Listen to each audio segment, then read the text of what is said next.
We are on the YouTubers. I'm just waiting for you to pop up on my IG. There you go. Better late than never. We're in the building. Welcome to Color People Time Network. That's a fact, bro.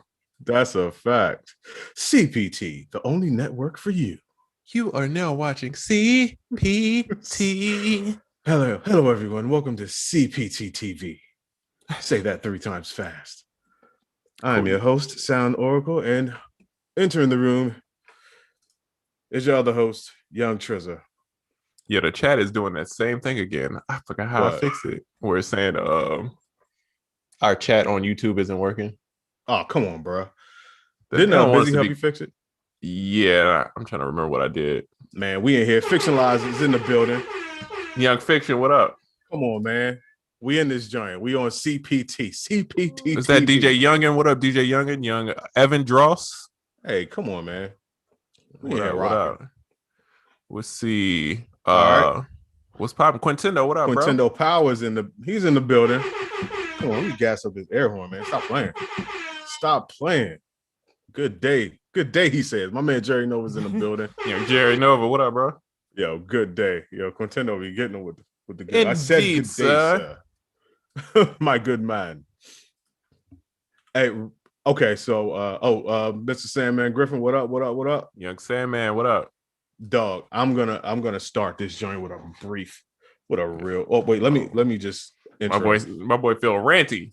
Yeah. Macho Man Ranty Savage. Come on, man. We here today, y'all. We here. Come on, Trizza for the top of the key. All net. Hey, we here.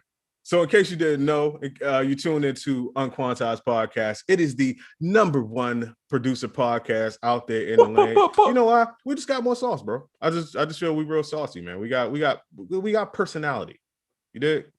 Not everybody has personality. So we got that. But welcome to Unquantized Podcast. We are here on another Friday. How you good people doing? We're here to talk everything production related, everything gear related, everything life related, man. Let's get it. Feel free to ask a little question. Everything, we're here to answer it all. Young Wenzo Raps is in the building. Wenzo, what up? Joe Butler's in the building. All right. So listen. Ron Smiley, what up, bro? Slim, I have a rant real fast. Oh man, young gripe. A tech gripe. Tech companies out there, if you're listening, because you all listen to this podcast, stop putting Bluetooth speakers in everything. Dog, I wasn't expecting you to go there. That is the worst shit ever.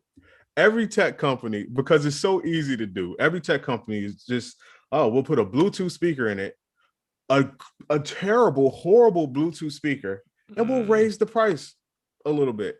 Everything I have that I've bought within the last year has a damn Bluetooth speaker in it for no reason at all, bro.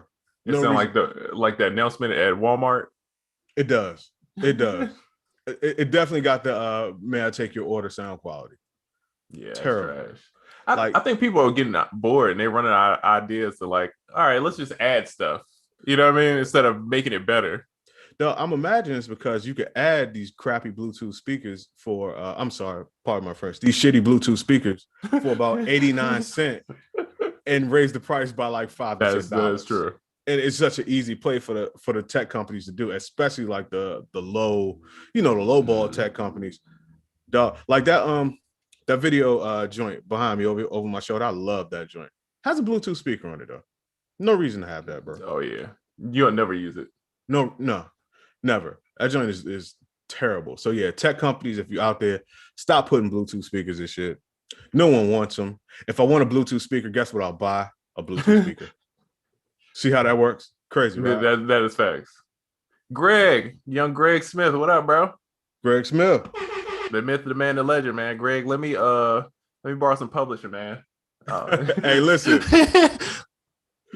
Dog, you gotta know Greg. You gotta know Greg. If you're out here in Atlanta, you gotta know him. You ain't in these streets if you don't know Greg. No, that's a fact. If y'all don't know him, go get to know him. Yes, sir. And shout we got Greg, questions man. Too. Yeah.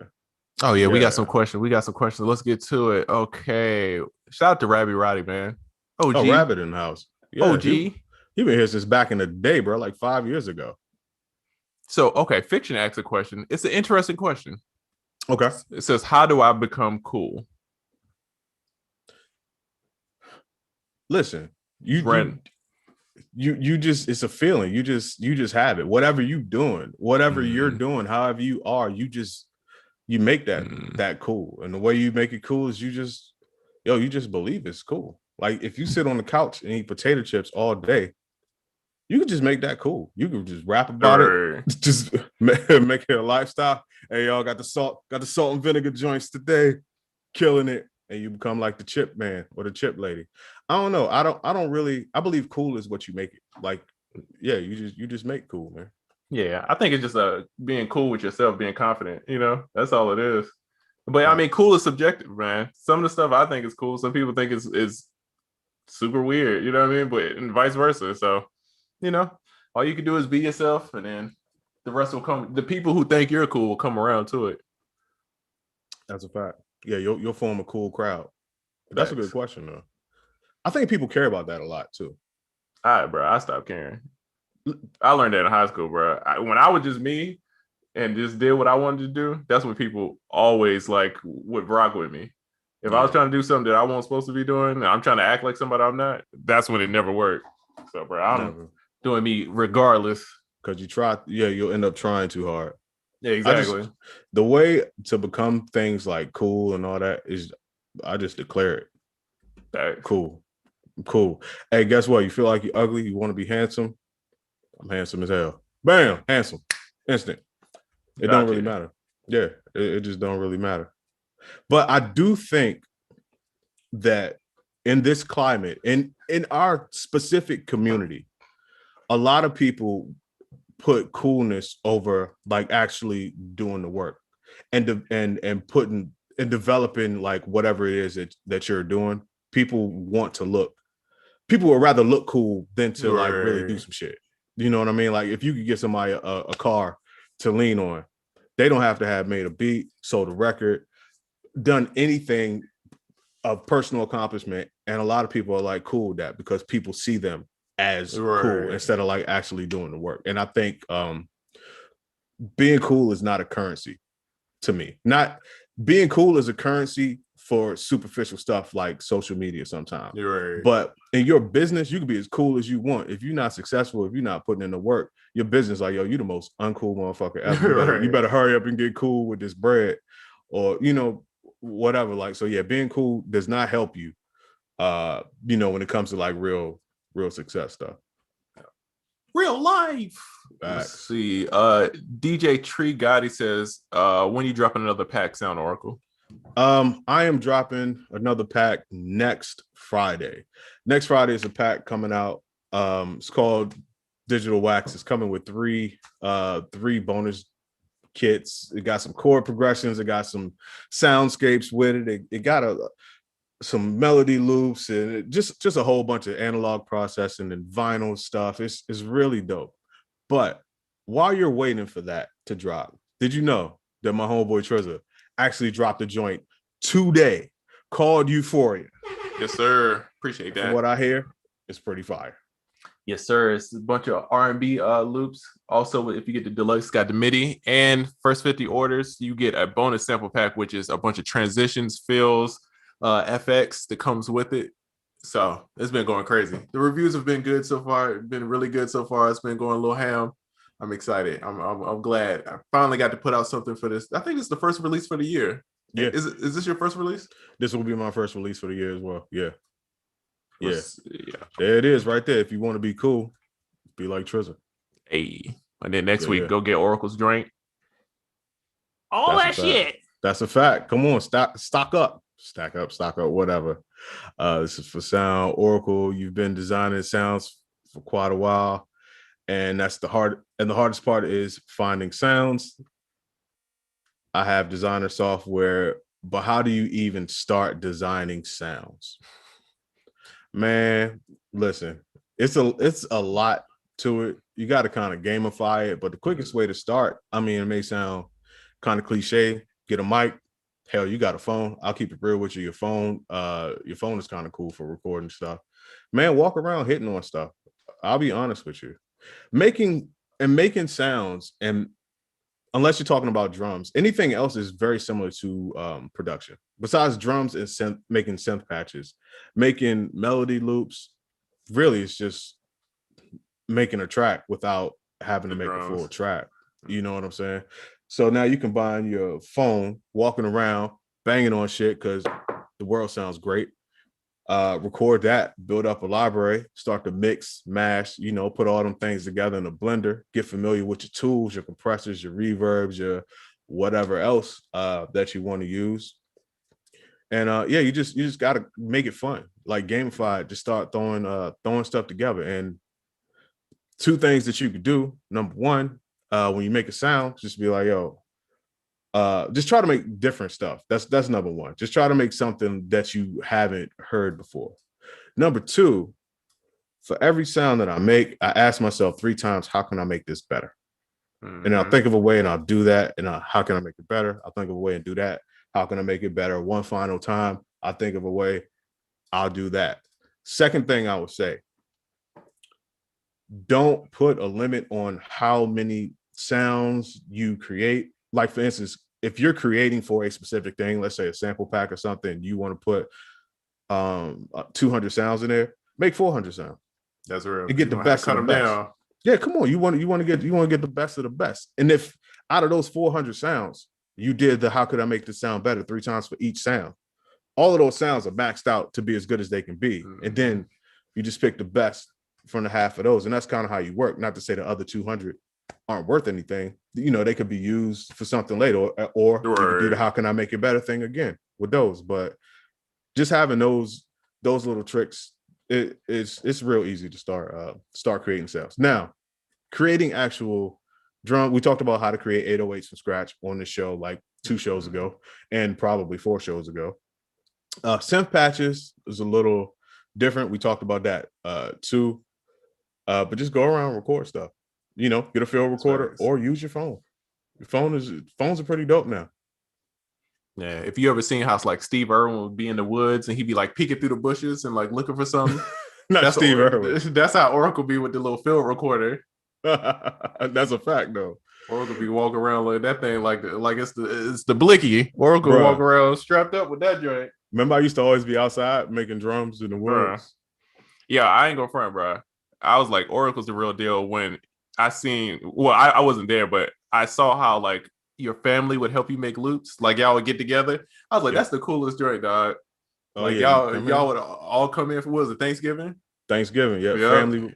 We host Thanksgiving. It'd be about 8 to 10 of us. Everybody grab a bucket, grab a stick. I'm just gonna record, and there it is. The Oracle Percussion Loops 1 and Oracle Percussion Loops 2 have loops from my actual family in there. And one of the ones that people really love is from Percussion Loops 1, where my sister-in-law is hitting this hand bone jump. And you got to remember, we from the DMV, so I come from everybody, like a go-go family.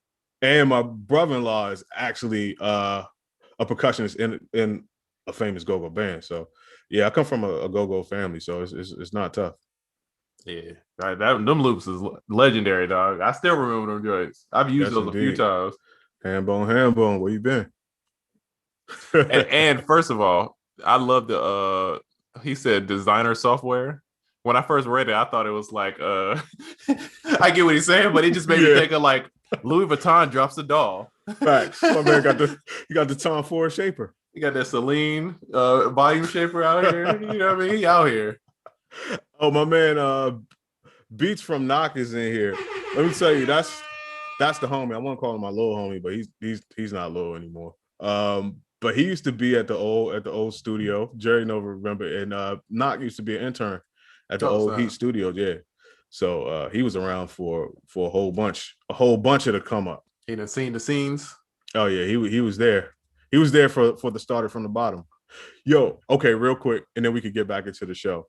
The night I got engaged, I got this, I'll never forget, I got this stretch Tahoe, took my wife shopping. We went to this club, man. We was killing it, right? Drunk as a mug. Came outside. I could not find the limo. Limo drove off. So we just walking down the street looking for the limo. And at the drive-thru, I walked past this Burger King and somebody's like, yo, Black, is my man Knock.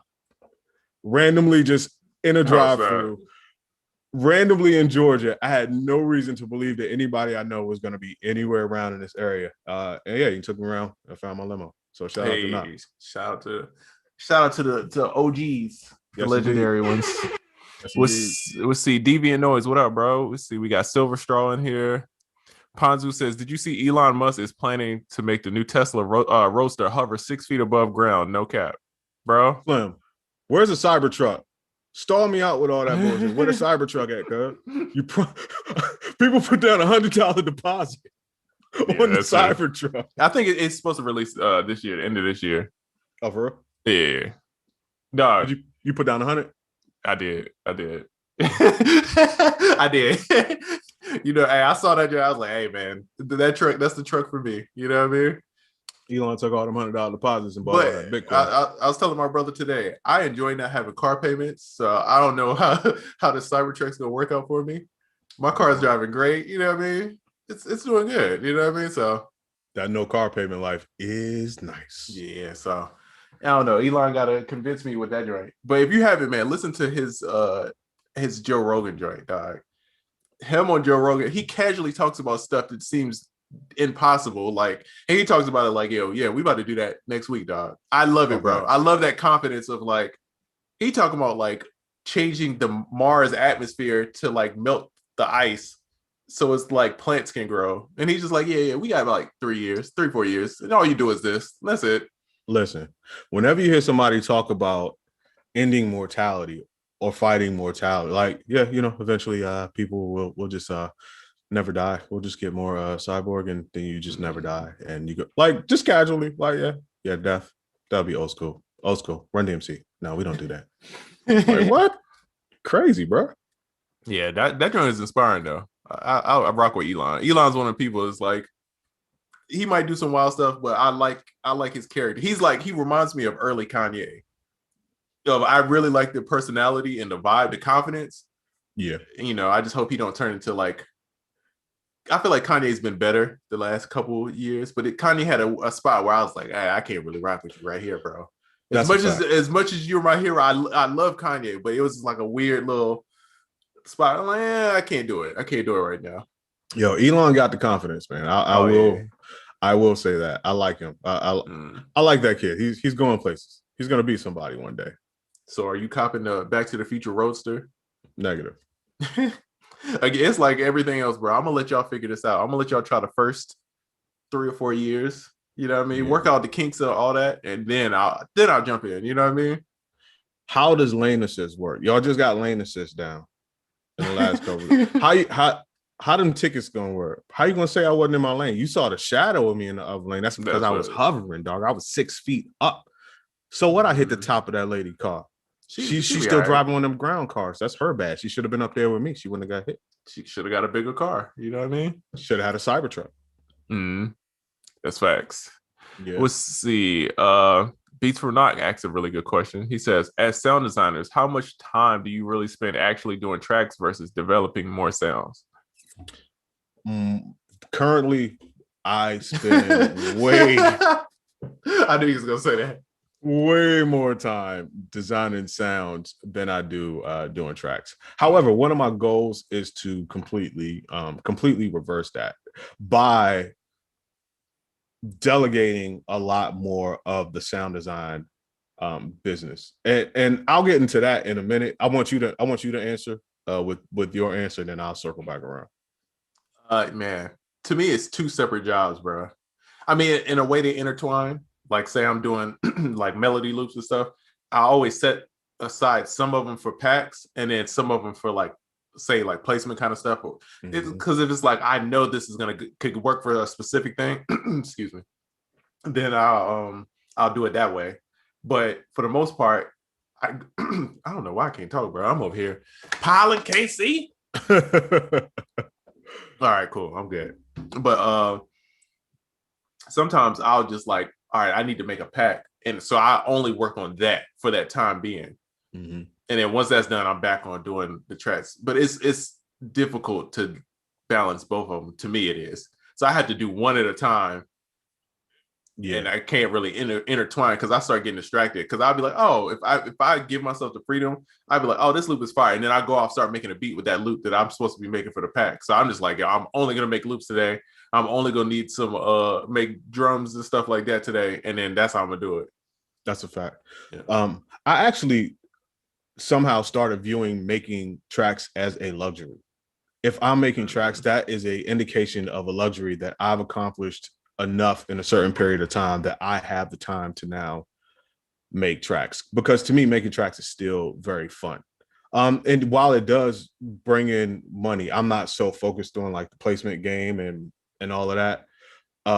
So I want to get back to doing more of that. That's the reason why I was like, I'm going to delegate more sound design. In case some of y'all have seen in my stories, I am posting applications for sound designers, because I mean, at the end of the day, it's a business, but you're supposed to, okay, they say you're supposed to work on your business, not in your business. And I truly believe that. And that's where I'm at now, and making the transition to working more on my business. But I'm also of the belief that once you start working on your business and less in your business, at a certain point, you should just own the business. That's right.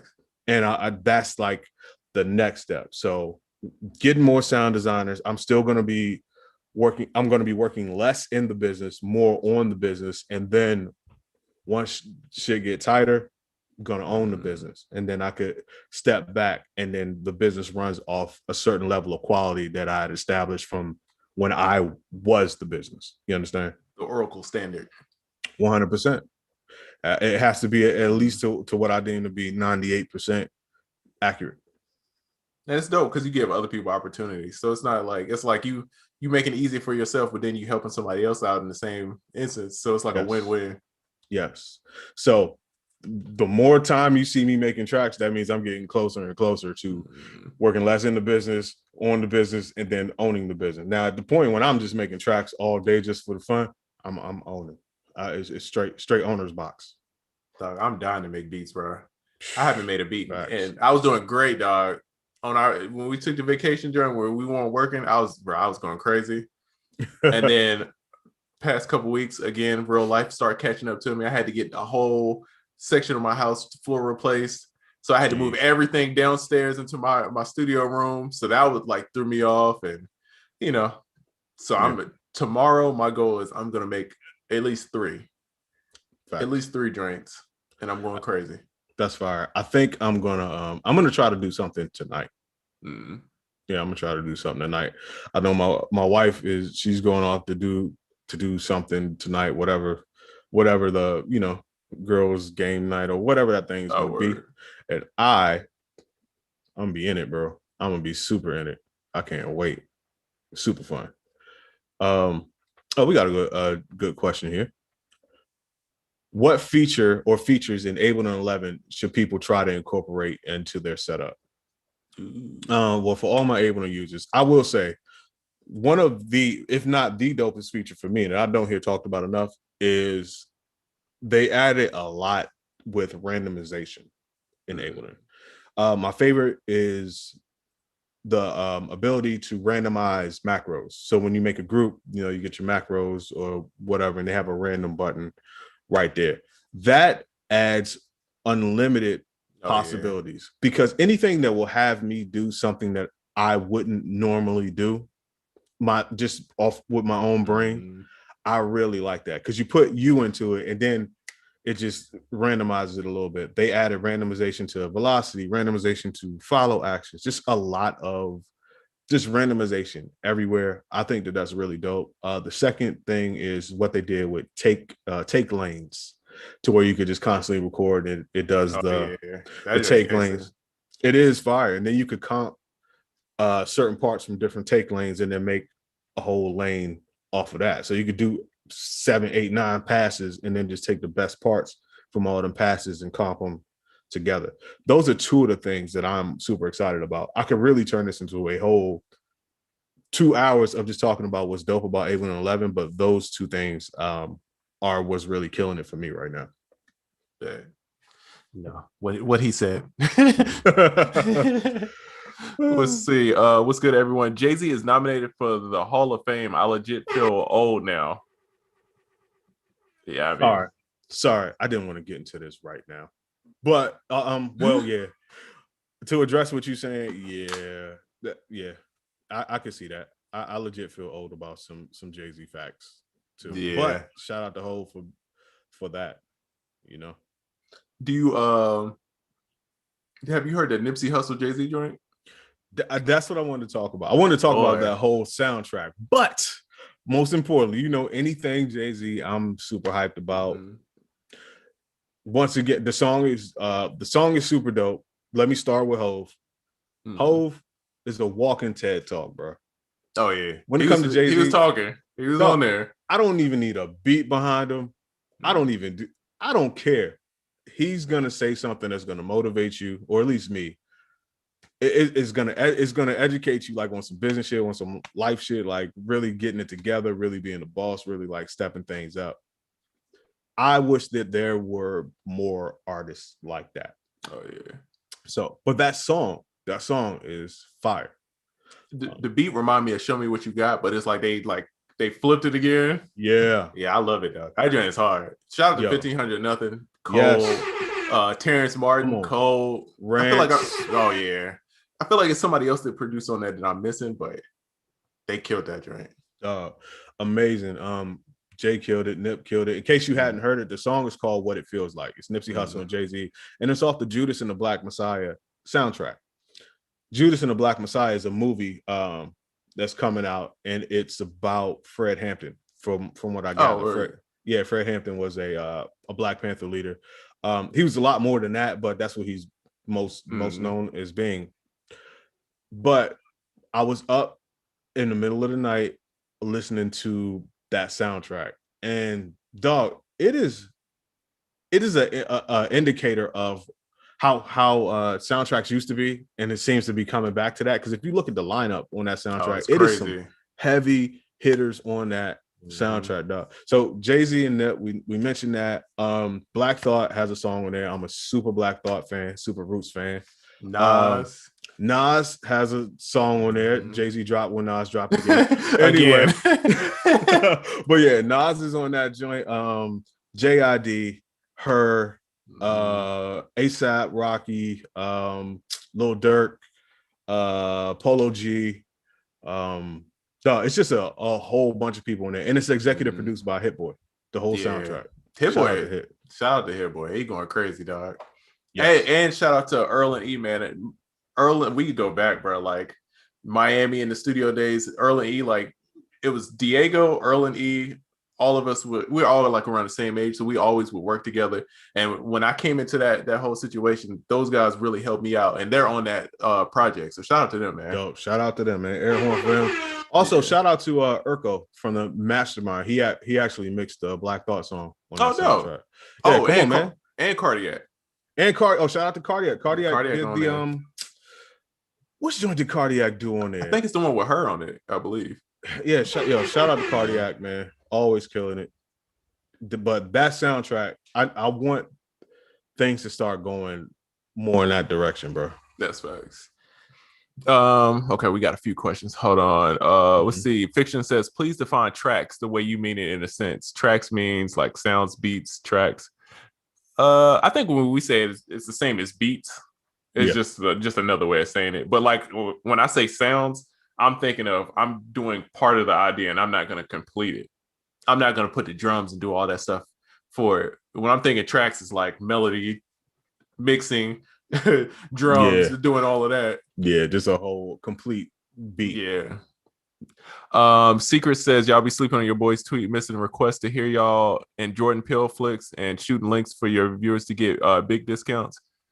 Okay, if it's sorry, my bad, my G. I'm not the biggest Twitter guy. Me either, bro. I only tweet about the Lakers. Like, yo, Kuz is balling today, finally. I'll check it. Yeah. Usually, if you want me to check a tweet, you got to hit me on Instagram to tell me about the tweet. Bro, I've been so antisocial. I've been trying to get out of this. I've been doing a little bit. I've been posting a little, bro. It's tough. I just been in purgatory, dog, in the crib, playing Call of Duty. It's tough, man. Like, don't sleep on what Tris is saying right now. Yo, it is real. And we even give the advice on here, and at times you see us do it like, yo, if you want to build your following, you got to get more on social media, show people what you're doing, all that good stuff. And that is very true. But that is not to say it's not tough to stay consistent like that. And depending on your personality, both of us are kind of laid back.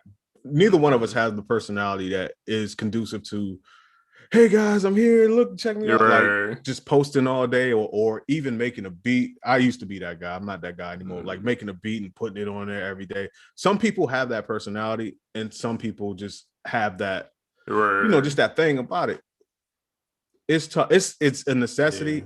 I'm happy in the beginning I did it because I was putting out beat videos left and right all over the place. But I feel like I was early in the game with that. That's nice. And so by the time everybody else kind of got on to doing that, I kind of fell back. But that helped build, and that's how people knew me. But listen, guys, I know y'all out there, a lot of y'all are struggling to post consistent content. Bro, we feel you. I feel you. 100%. Trizza's shedding a tear. I feel you. We right here. We here. It's tough, bro. It's tough. Just figure out. I will say this, and Trizza and I talk about this all the time. You have to do it. It's a necessity, but figure out what content that you could post that is A, of value to people, not just self-promoting, and B, something that you can sustain. Because making a beat video is one thing, and it's really tough, but how often are you going to do it? You either got to muster up some discipline to do that joint on a regular basis all the time until you get what you got to get, or figure out something else that's a little more sustainable that can bring you the same type of viewership, which is usually going to be something that educates people, but it might not necessarily show people your skill. Now, some people are tutorial people. Like, shout out to Busy, king of tutorials as far as I'm concerned. That to me is the toughest. But his personality fits that. Facts. When you talk to Busy, that's the kind of person he is. He's like a teacher by nature. So it's like, I get it. For him, it's like, yeah, that makes sense. Yeah. Encyclopedia Biz. See, I feel like I'm like one of them uncles where it'd be fixing a car and they'd be like, what's wrong with it? Like, shit, see what happened was, see what you do. That's how I explain stuff. It's like, oh yeah, it's just that, you know what I mean? But yeah, stick with it. I'm gonna get better though. I just been, man, real life been kicking my ass. So I've been focused on that. Yeah. Shout out to Apple. Tim Cook, I see you. I'm swinging on you. Yo, dog, we got to get into that in a minute. I got to do a quick shout out to Realistic. Shout out to Realistic. Shout out to my dog. My dog's back home. Shout out to him. Air horn for that, man. He's out of the hospital back home. But he was the first person I really thought of when it came to that, because I realized I couldn't post consistently. Instagram on some real shit is kind of depressing sometimes. Like, I get anxiety scrolling now. It used to be fun. Now I'm like, I can't really do this. So he's been helping me out. As you can see, he's been like the tutorial guy and all of that, because that is an illustration of what I was talking about. I know what a necessity it is to have consistent content on a regular basis. But when I myself just didn't feel like doing it anymore, or just had other things to focus on, which is really the biggest part, I've had to find a way to keep it going, and not only keep putting out content, but I'm like, how can I put out better content? So I delegated it. I brought on somebody, which is Realistic, to do that. He's been doing a great job, better job of tutorials than I would have ever done. I've never really done a tutorial, and I found a way to ease my anxiety while keeping the business alive and getting shit done and doing what I feel like I should be doing, which is posting 3 times a day, providing content, providing value, and also promoting without having to constantly scroll and go through the anxiety of Instagram. So not everybody's going to find a Realistic or can hire somebody like that and pay them. But that's just an illustration of figuring out a way to make it sustainable, so you do what you got to do and you don't kill yourself in the process. Big facts. And I feel like we always had this, I don't even want to say it's an issue, but we're always like, we're doing the same thing, but we have the opposite issues. And then we're trying to figure out how to get the other, because the people that you're trying to hire, I feel like I have that. And then the people that you hire, I'm trying to find that. So it's like a weird, like, crisscross. Like I'm looking for a Realistic, you know what I mean? So, and I'm looking for sound designer. You know what I mean? So But we getting there. We getting there. Teamwork make the dream work. Come on, talk about it. You know it. You know it. Shout out to my brother who is actually in the room. He came down to Atlanta, so we've been kicking it. He asked a question. He says, with you guys' level of success, how do you stay hungry and motivated? Go ahead. You go, Oracle, because I don't. Well, honestly, it's kind of like a second nature now. It's just a matter of you know what you got to do, and the thing that you got to do is more. The thing that you got to do is better. And I'm like, what can I do to do more of what's working and be better at what's working? That alone, even if you shake the feeling of, because at a certain point your hunger is going to subside. Once you start getting fed, sometimes your hunger level is going to go down. I know everybody wants to act like they're the hungriest beast in the world and I wake up and I eat. Yeah, all right, whatever. You're right. Once you know what you have to do and you do it with discipline, come on, are you really calling me right now? Slim, what? What a tip, Basil? Yeah. Oh man, hold on. Am I still here? You little froze. Yeah, there you go. You back. I think you back. Yeah. I don't know. Hold on. It's spinning. Spinny wheel. Right, okay, you back. Yo, by the way, that was Amon Jackson. Shout out to Amon Jackson. I'm gonna call him after that. Also, engineer Goat, and also lives with Realistic. Engineer Goat. Yeah, they're in the house of goats right now. Like I said, they live at the petting zoo. But back to what I was saying. Yeah, it's just a matter of knowing what you got to do. Trying to stay consistent and making it second nature, because not every day you're gonna feel like doing it. Most days now, I don't feel like doing it. But if you really about that life, if you're really about the success and thriving with your business, you can always put in the work, especially when you don't feel like it. And it just becomes second nature. So the person that looks hungry and motivated might just be the person that's disciplined and knows what it takes, and really that day has zero motivation. They're going through the motions, but their motions happen to be what makes you win. Yeah, I would say my answer is, man, well, one, having a kid is different. That changed me. That was like a completely different thing. But even before real life, it wasn't great, but I put myself in a situation to where I was super by myself. So it's like I had to kind of figure out certain stuff. And then once I got a taste of like, oh, this is great. I like this life. Then it's like, all right, how do I keep having this life? Yeah, I don't want to go back to where I don't want to go back to not having this life. So what do I got to do to maintain this? And like I was telling my homeboy is like, it's like he's scared to take the step. And I'm like, bro, it's like either you take the step and you get uncomfortable, or you stay the same and you always gonna be wondering what it is that you're looking for. You know what I mean? So especially when I ain't had no kid, I was on YOLO mode, dog. If it was a flight available, I was there. You know what I mean? I remember. I was out every week, every 2 weeks. I was Miami, LA, pulling up, dog. Now I slowed down. Now I'm scared to get on a flight with all the Rona stuff, but soon I'll be back on the West. I hope. That's a fact. That's a fact. You see, I had to put the I hope. I hope, maybe. And this question kind of relates, so I think this is a good little segue. Thoughts about moving into a music hub to pursue a music production career, i.e., Atlanta, LA, as opposed to networking through the internet. Go ahead. You sound like you on deck. So we've said this a lot on the podcast. I'm a firm believer, being in person, nothing is going to ever replace that, right? Mm-hmm. It's certain people that I'm cool with, that I've met in person, and we've been in the studio and we work together, that these are my dogs for life. Like Keys from AO and Keys, that's my brother, dog, because we've been in the same studios, we've been working on the same projects. You know what I'm saying? It's like, no matter what, we're always gonna be me and Oracle. It's the same way. Like we it's a certain understanding of what's going on. I feel like you can't necessarily get that from the internet, but I will say, don't move and just think that you're gonna show up and it's gonna be opportunity. You know what I mean? Like you're gonna have to come out here and like knock on doors, pull up everywhere that you can, talk to everybody that you can, and make those opportunities happen. And if you're not doing that on the internet first, then it's kind of pointless. You know what I mean? Facts. I would start with the internet and exhaust that as much as you can and then make the move. But if you got it right at your fingertips, why not maximize that? I mean, you can get a lot done from the internet, but it's just that in person is just, to me, it's just like the best option. But if you can't do that, man, maximize the internet as much as you can, like pull up, and then the magic combo is like, I call it, well, Busy Works Beats is a good example. Busy is an internet guy, but Busy will pull up on you. Yes, he will. Scarily. I've met Busy a few times in my life, right? We've been around each other maybe 10 times.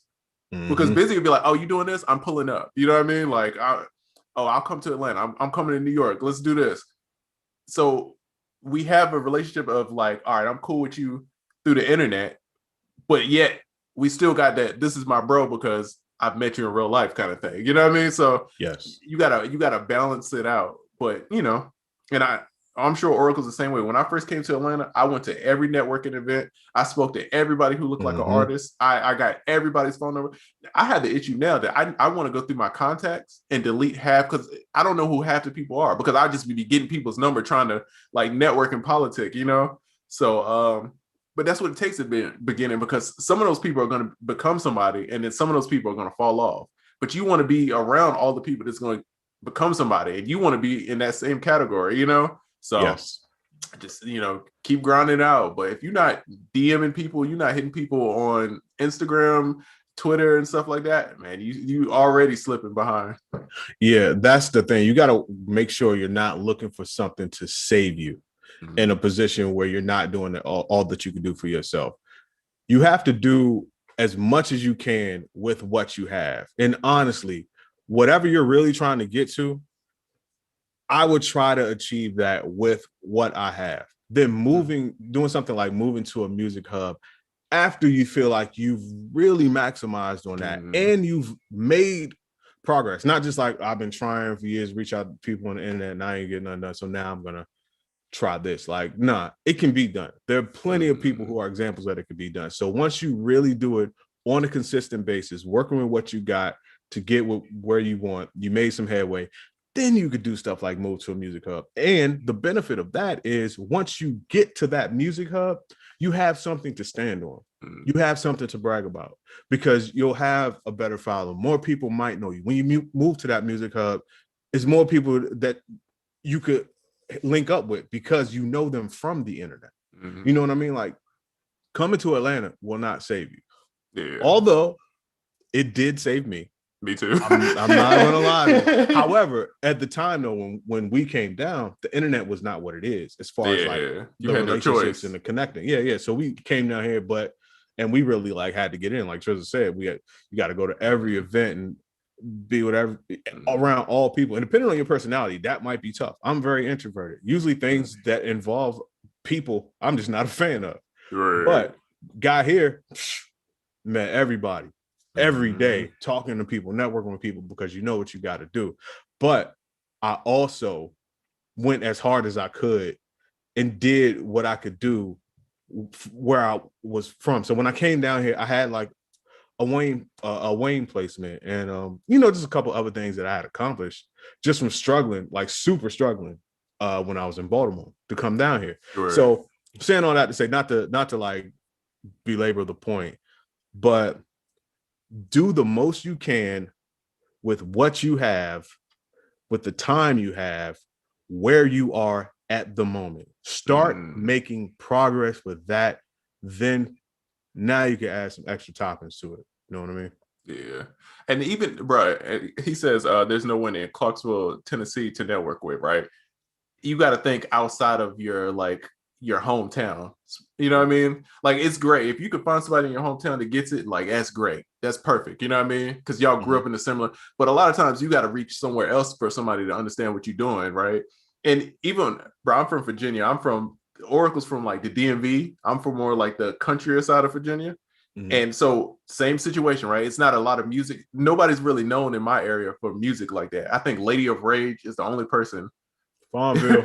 Yeah, basically from that area that's like known for music, right? But I would call people, bro. I remember seeing Soldier Boy would be on this website called spityourgame.com. Bro, I would call the dude from spityourgame.com and be like, hey, bro, I'm a fan of Soulja Boy. I just want to give him beats, right? That dude would give me advice about how to get placements. I didn't know this guy. I would just call him just because his number was there, right? And the dude ends up being Charlie. If you go on Instagram and just look up Charlie and that guy, you know what I mean? He's popping now. Charlie is like a legend, but that was who I was calling. You know what I mean? So it's just like I was networking outside of where I grew up at this whole time. And then when I came to Atlanta, it was a easier transition because I already knew a couple people. So it wasn't like I was just coming in completely blind. And I got super lucky and I got an internship the day I landed in Atlanta. The day I got to Atlanta, I found somebody that was like, hey, you want to intern at DTP? And I'm like, oh, perfect, dog. So and I was a DJ. So I was DJing all the events. And then, you know what I mean? And then I was working at a record label. So I got super lucky. But most people that move out here, they don't get that chance like that of getting in a situation where they can meet a bunch of people. Yes. And you know what I mean? So you gotta be prepared to grind, man. Either way, online, offline, network, hitting up people. Do what you can with what you have where you are. Facts. Yes, indeed.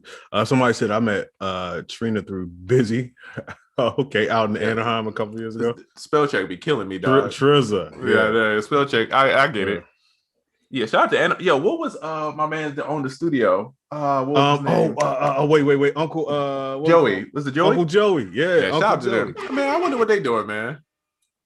Me too, man. Shout out to Cam too. Oh yeah. Oh man, I love Cam. Cool ass Cam, man. We gotta find them, man. Yeah, we gotta find them on the gram. Shout out to Anaheim, man. That was love, bro. Them shows, bro. I can't wait for everything to open back up, man. Because them shows was love, dog. Everybody would be so cool, bruh. I ain't gonna lie. I've never been so happy to do. I think I did four consistent nights at that studio. Oh yeah, that was dope. That Busy set it up like that. It was like a 4-day event, bro. I was there every night. Had a ball. That's where we met Beats Music. Oh yeah, the first time we met Beats Music. My dog Puneet. Oh, shout out to Puneet. That's also the night that Beats Music stood up and told everybody in the room to shut the fuck up. It was amazing. That was legendary. Yo, he yelled it. He looked at the corner of the room, just told him to shut the fuck up. It was amazing. I was like, my dog wanted to learn. Oh yeah, he was serious. My dog wanted to learn. These gems. Y'all chatting in the back. I need these gems. Yeah, that's facts. Yeah, I'm ready to get back. Yeah. Okay, someone says, how can I copyright my music? Copyright.gov, sir, ma'am. I don't know who wrote that, but yeah, copyright.gov. And don't forget, man, it's a copyright that when you create that music, it's a copyright that's there. You know what I mean? So if you could prove that you've created something. Now, I'm not saying just legally just go off of that. You know, please look up the law and stuff like that. But just saying there is a when you make copyright. Yeah. If you could prove that you created that, it's a copyright within that. So yeah. Yes. What's the best platform to record and make music? Because I use Beat Lab. It's all about what works for you. To be honest with you, figure out what it is that you really want to do, and then compare that against what different DAWs and different platforms say that they do, and you'll find a good fit. Me personally, everyone knows I'm a super Ableton guy. Trizza's an Ableton guy, but Trizza also uses FL like that. And it's certain reasons why you use the DAW that you use and you try out different things, but there is not one best way. It's all dependent upon who you are. And I think that that's really dope that there's so many options, because people have so many different workflows and so many different needs and so many different price points as far as what you can afford and what your budget is. You know what I mean? So it's something for everybody. I encourage you to try out different things. Try out as many things as you can, and I'm pretty sure you'll find something that's a great fit for you. Thanks. See, producer Voss says 2022. Y'all gonna remember my name, Kaylin Davis. Hey, make it 2021. Turn up for the 9-9. Come on, bro. I like the confidence. Come on, let's make it 2021. Yes, indeed. Let's see. Which is best for actual recording, though? Hey, listen.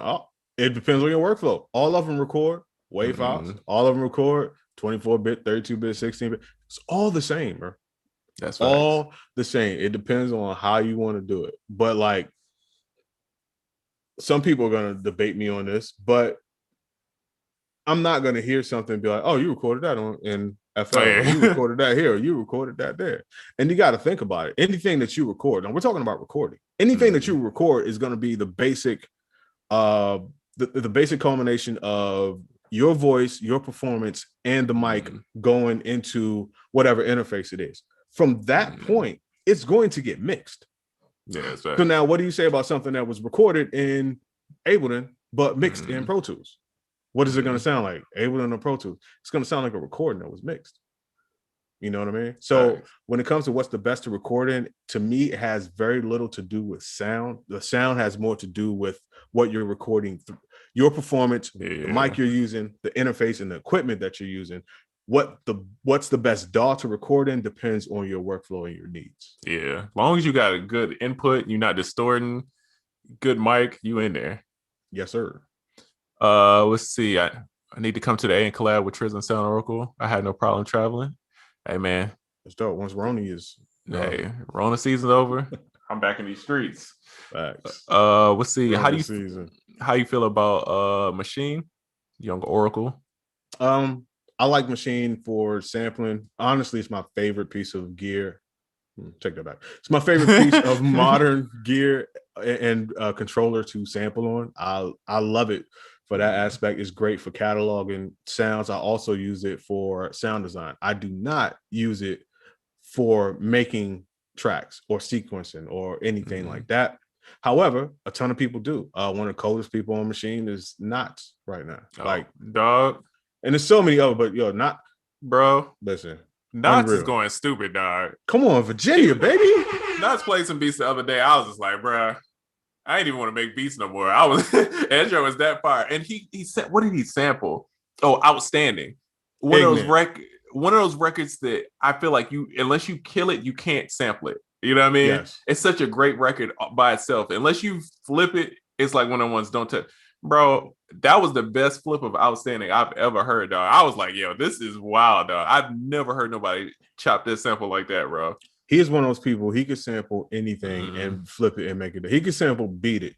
Michael Jackson Beat It and turn it into something just incredible, man. It's very Dilla-esque, the way that he will take something well-known and flip it and just make it dope. Cold, bro.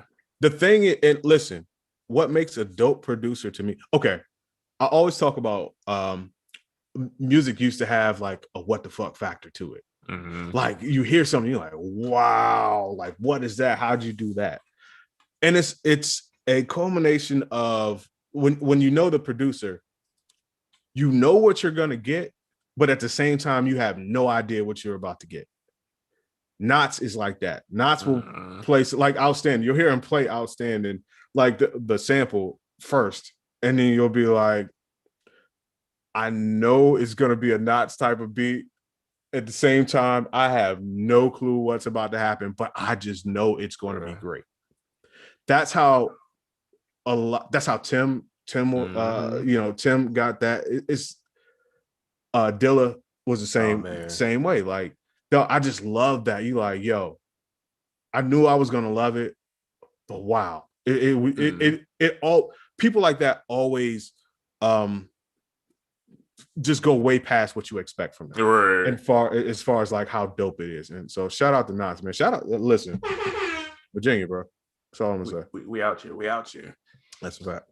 Havmon makes a good point. He says, if you buy their kits, you're technically collabing.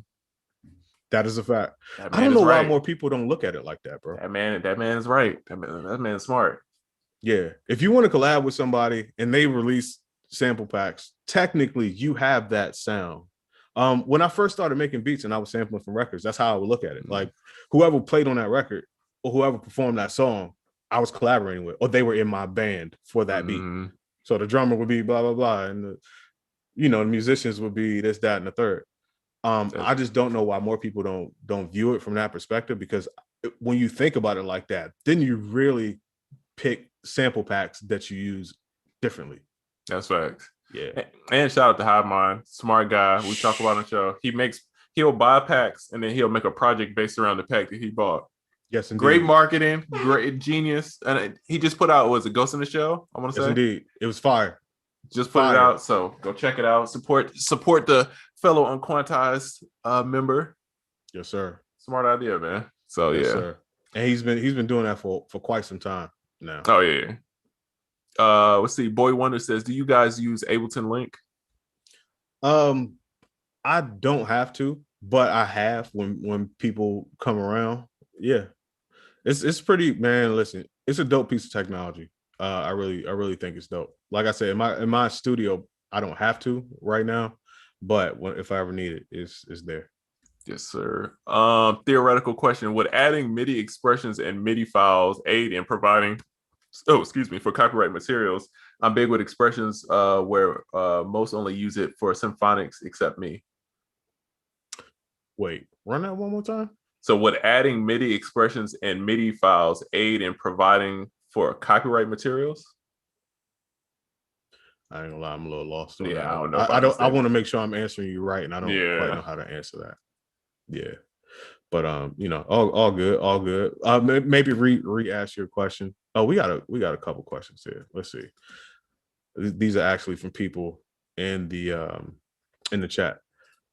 How do you feel about one shots over VSTs? I am a super fan of one shots. Yes, sir. Listen, VSTs are dope, don't get me wrong. But coming from like a sampler background, like an MPC type of pad background, and I didn't have a keyboard. All I had was like whatever MPC or whatever I was using. So I would sample one shot stuff, even from like maybe a VST in the later parts of that, and just use them like that. And it gives you, now as far as expression goes, it's not as expressive as using a VST, but that also becomes a benefit because it provides a certain style that you're not going to get from playing that same instrument with a VST. I personally love one shots, and the dope thing about one shots is now you've expanded your source. You don't have to just sample and use one shots from VSTs. You could use live instruments. You could sing a note, or you could even sample from vinyl, which is what I used to do. You get a sustained chord or a sustained note or something like that, or even a sustained vocal. Now that becomes an instrument. And I got whole zip disks full of just like one-shot stuff that I would use like VSCs. Like it's like a string tremolo thing that I would use on a lot of tracks, and I would play it, and people would be like, yo, what? Where'd you get that VSC from? I'm like, it's not a VSC. It's actually from, I can say it now, it's a million years later. It's from a 101 Strings album. It's the beginning of a song. Bro, I think that's the sound that I was talking to you about the other day, and I was like, I made a beat, and I figured out a situation because they love that beat so much. Yeah, I think that's the exact sound. Was it like, do you remember the name, like how you named it? I don't. I feel like the sound, the name has got an N. It starts with an N, and it's like a ZA in there. It might be. But yeah, that's how I know. That's how I know that sound was fire, because I remember the name, and that was what, years ago. That was probably 3-4 years ago. Yes, not indeed. more than that. No, longer than that. Because a lot of one shots that I need to really break out again. I know where the files are. Send them shit. Might have been like 10-15 years ago, just from like when I first started out, just needing instruments that I could use on records without, in addition to whatever I was sampling at the time. Or if I would make a beat that was technically not a beat full of samples, it was a beat of samples, but not loops. And it would just be one-shot stuff. Another classic producer, famous for this on a whole different level, Needles. Needles' earlier work was nothing but short sounds being played, short samples from vinyl and certain songs is being played, and you can't detect where they're from. That's facts. Yeah. He said opinion on sound fonts. Ooh, I haven't used a sound font in a long. I didn't know that was still a thing, to be honest. Did they still make Reason? Reason was big with the sound fonts back in the day. You be trying me, man. Why you be doing that? Why you do that, man? You try to set me up, man. I'm trying to be good. I'm trying to be good, man. Yeah, sound fonts. Hey, still dope. What I used to do, I used to get sound fonts and all types of other stuff, but I used to use what was that joint? We used to use it back in the day. It used to convert. It just used to convert things. Yeah. I forgot what it was, but I would just convert all my sound fonts into NKI files, which are contact library files, or convert them into Halion files. I used to use Halion back in the day. Yeah, so sound fonts are dope, man. It's just another format for the same thing, you know. Yeah, you remember when they dropped the Phantom sound fonts and everybody was using them horns? Yes, indeed. Bruh, we was going stupid, bruh. Yes, indeed. That was a time in production history, dog. We was going foolish with them Phantom horns. Dog, we gotta break them old joints out, man. Oh man.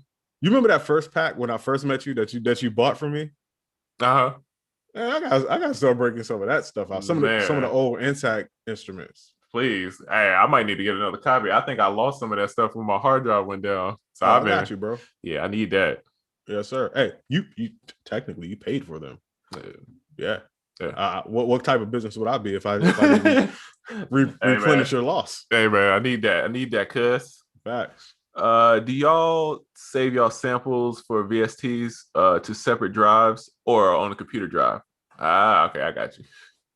A lot of times I do, like, say for example, Omnisphere. Omnisphere is like OD, like the bank is like crazy. It's like what, 80 gigs, 90 gigs, probably now way more with Keyscape. I put all of that on external because I want to keep my computer as, you know, smooth and like it's, you know, at least bogged down as possible. So all the like super contact, all of that stuff is on my external, and then I just have the actual VST on my computer, so it keeps it light. All right, I keep everything on, almost everything on my actual computer, but I have 4 terabytes on my computer. Oh yeah. So the only thing that I keep on, I hate external drives. The only thing I keep on external drive is some contact libraries. Like you said, the huge joints like 80 gigs or something like that. I'm not going to put that on my computer. I do have some contact libraries actually on the computer, and those are ones that I always picture, like if I were to travel or work in the studio and I rarely take an external drive with me because I have so much space on the computer. Which contact instruments, what I always want or use a lot, those will tend to be on the computer while everything else will be on the external. But I always say, if you can, or the next time you get a new computer, try to maximize the amount of space that you get on it. And that's why when I got this computer, I was posting it a lot so that people could copy it, because it actually comes with 4 terabytes. It comes with 2 drives in it, 2 terabytes a piece. So you actually get 4 terabytes on board. You don't really have to depend on external drives as much. Yeah, that's my biggest regret with buying that Mac. Knowing now, like the next Mac I get, I'm going stupid with the hard drive space, because everything's sorted together. So once you buy it, you can't upgrade. You know what I mean? So it's like now I'm trying to max out as much as possible and then go from there. Hey, shout out to Don Corleone, man. He said, "Oh, come on, man! Man, he been going crazy. Damn, I be seeing you cooking up, dog. He be making me want to pick up the guitar, man. Yo, he's fire, man. I'm so trash on the guitar, bro. I've had a guitar for like 5 years. I could play like 2 songs, bro, and that's it, bro. Yeah, I'm terrible." He says, yep, just changes to everything on the computer. Hate to connect a lot of stuff to it. Yeah, start cooking. Yeah. I use this boy right here, the little Samsung terabyte. I like it because it's, you know, small, compact. It ain't too much, but I keep everything on here. That's a fact. The one external that I do use now, I consolidated all mine. I got a 5 terabyte external joint. God. Actually, I got 2 because I need one to back it up, because big external drives are awesome because you can put so much stuff on them, but if and when they go out, that's the more stuff you lose. Yeah. So I tend to back it up every now and again, but yeah, bro. No, I don't like externals. It's Hit says tips on getting Ableton exports loud. Well, it's not so much the way you phrase it in terms of exporting sounds like there's something in the exporting process that makes them lower than you're looking for. And really it's just exporting whatever you're putting into it. So I'm not quite sure if you mean like I have things sounding one way, then when I export them, they sound lower. But like, yeah, like Trisha said, I think it's just a mix thing, because I export from Ableton all the time. I do not have a problem. So yeah, let us know. Yeah, I would say just like assuming a lot of times when I was like starting off, I would try to get my stuff loud, and then I couldn't figure out why. It's because I would have the kick way too loud. Stuff wasn't balanced. It wasn't gain stage right. So it's like when you try to push stuff up, then you're just getting one thing, and it's like making it clip, distort, and you only could go so far. So just having like a balance and level everything out good, it'll give you more room to push stuff up, so it could be louder. Yeah, spoken like a true G. Hold on, we got a question here. I know you can't see the questions at the bottom. Oh, my bad. And before we go to the next question, also Oracle got a course, the art of beat mixing. Oh yeah, for sure. Listen. Come on, look at my man. Look at my man coming in. Come on, for man. Sure. Come on, man. You gotta lay it up. You gotta. Oh, I got it. I got it. Oh, you gotta do that. Oh, I got it.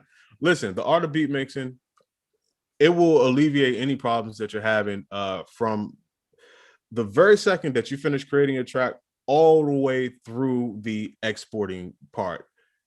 No lie, we show you when I tell you every aspect of what happens from the time you complete your track until getting it out to somebody, we leave no stone unturned. Everything about effects, everything about how to gain stage, panning, just anything you can name up when it comes to mixing your beat, because you got to think about it. There's a lot of mixing courses out there, but they focus on mixing songs a lot. As producers, a lot of times you don't have vocals. You want to mix your beat for a placement. You don't want to miss out on a placement because you got a terrible mix, right? So this is specifically geared towards producers because it's about mixing the beat and the beat only. So check it out. Go to soundoracle.net. Click on the art of beat mixing. It might actually pop up as soon as you get to the site. If not, just click on courses at the top and you could go ahead and see for yourself. Also, shout out to my dog, the engineer GOAT, Young Realistic, man. Come on. We out here serving the people, man. Yes, sir. Hold on. Oh, okay. Yeah, let's get to your question. Oh, I see the question at the bottom. You can see it now. All right. Grown folk question. Are you guys making the kind of income that, hold on, I can't even see. My joint cut off. Can you see the rest of the question on your side? They could pay, I can see it. It could pay my mortgage, rent, insurance, etc. And then it's something else, but I can't see it. It just says ... I ain't gonna lie, I don't know your bills, but I'm gonna go out on a limb and say yes. Listen, I am that confident in where I've come since I started that I believe, yes, I could probably pay your mortgage and your bills, and because I know I could do that for myself. You know what I'm saying? Hey, bro. Listen, I look, okay. All right. On this show, we're not people that brag, and we're not people. We ain't the money phone people and all that type of stuff. But damn it, bruh. From conception, because neither one of us was making a dime from any of the stuff that we're doing now. So from conception until now, the fact that both of us, homeowners, owning various businesses, cars, paying all the bills, getting stuff that you actually want, living out some dreams and all that, I'm going to say I'm proud of both of us. And I know I'm not even answering homie's question right now, but man, salute to you. Salute to me for us, yes, sir, not knowing or not really making money from what we're doing now and just figuring it out and turning it into something that could sustain just whatever we got going on, man. So, yes, sir. Did you see when Tom Brady was like throwing the trophy to everybody else on the boat? Yes, that's me and Oracle passing the bag. We just like, there you go. You know what I mean? Your turn, dog. Man. Go get some bread. Listen, son. Yes, indeed. Yes, indeed. A lot of hard work, bro. It's money in all of this stuff. You just gotta, you gotta figure it out. It ain't the easiest to get to, but once you figure it out, it's gonna take a while. It's gonna take a while. It's gonna take a while. Now, I'm not swimming in a Scrooge McDuck vault. Let's not get it twisted there. But not yet. Living, sustaining life. Definitely all the needs are covered. And a lot of the wants too, but I try not to go too far into the wants, Dog, I shop on Amazon 5 times a week. Buying random gadgets. That's the status right there. That's when I knew I was doing decent in life, when I could buy gadgets off Amazon at my choosing. You know what? Not a small flex in my book, bro. Not a small flex. I got a flex for you. I have a MacBook charger on every floor of my house. There we go. Now we talking flexes, bro. I ain't even got to unplug my joint, dog. It's just here. You know what I mean? Yeah. Dog, I bought a studio couch with USB chargers in it. That was a flex for me. You different, dog. That's a flex. That was a flex for me. You different now. I had to vacuum my studio earlier. I plugged the vacuum into the couch. I was like, look at God. You different now. I gotta work up to that. See, I'm not there yet. I'm not there yet.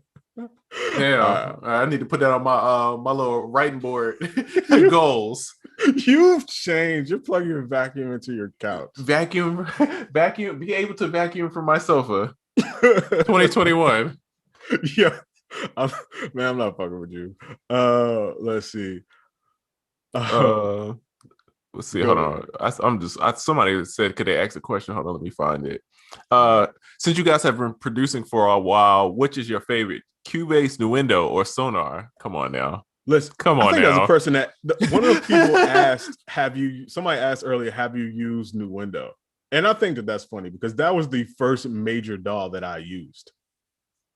Nuendo was first, and then I started using Cubase when I realized that Nuendo was just like Cubase, but if you wanted to score a movie in 7.1 Dolby surround, I'm like, no, what the heck? Then I switched to Cubase. So yes, and Cubase would be my answer out of the options you listed. It's like, do you like Dr. Pepper or Dr. Thunder? it's like, bro. I mean, they about the same thing, bro. Facts. Yes, sir. Cheerios are Happy Loops. Like, it's the same thing, bro. Young Simba got it. What up, bro? What's happening? How's Simba, man? Every time I talk to my dog, he out here working, dog.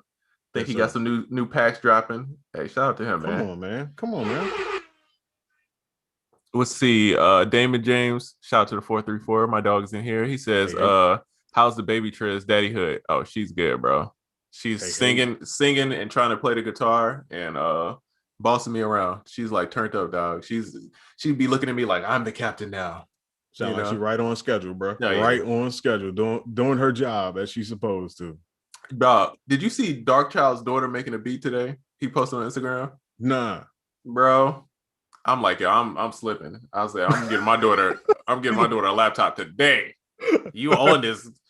You're like, hey, man. If you don't make 3 beats today, you go into timeout right now. Dog, she was cold, bro. The melody was fire, dog. Drums were slapping, and she was writing a song to it at the same time. I was like, oh, she gonna be that's a problem, dog. I mean, but your dad is one of the greatest producers. You know what I mean? Not for nothing. Your daughter's dad is not too shabby either. Hey, man. I'm just saying. I just want my daughter to have that, like when you see like Swiss Beats and Alicia Keys kid, and he like making the beat and playing the piano, you be like, God. I just want my daughter to have that level of flex right there. If she don't want to, do the music, cool. I respect it. You know what I mean? But I just want her to flex one time for the gram, so I could be like, I can shed that proud father. Yeah, not gonna lie, Joe Jackson with it. You gonna be a musical success. Yeah, you put that 808 on the fifth and not the root. Come on now. Follow the chord progression. You know what? No, he can't come outside. He don't put the damn 808 on the fifth. He can't come outside. You hear the snare? That snare sounds terrible. Baseball, bass line more like it. That's what you need to focus on. Damn baseball. Jose Canseco. He was going like Jose Feliciano on them keys. Oh man. Somebody said this is the spot for answers. Man, thank you for recognizing. Hey. That. We aim to please, bro. That's facts. Trizza Oracle, how do you feel about the Casio SK1 and 5? Listen, the SK1, super Jim Jones. Iconic God sampler. Also iconic, cheesiest sampler ever. It just provided a sound. Fun fact, Tim's first sampler was a SK1. I had an SK1. I definitely no longer have it, but I'm thinking about getting another one. In case you don't know, the SK1 is by Casio. I forgot the amount of sample time on it. It's very, very, very, very short. I'm talking like it's dumb. It's 1 second, something crazy like that. But it's just a sound to it, bro. Like it's just a sound to these certain things, man. I think I'm gonna try to cop an SK1 maybe over the weekend.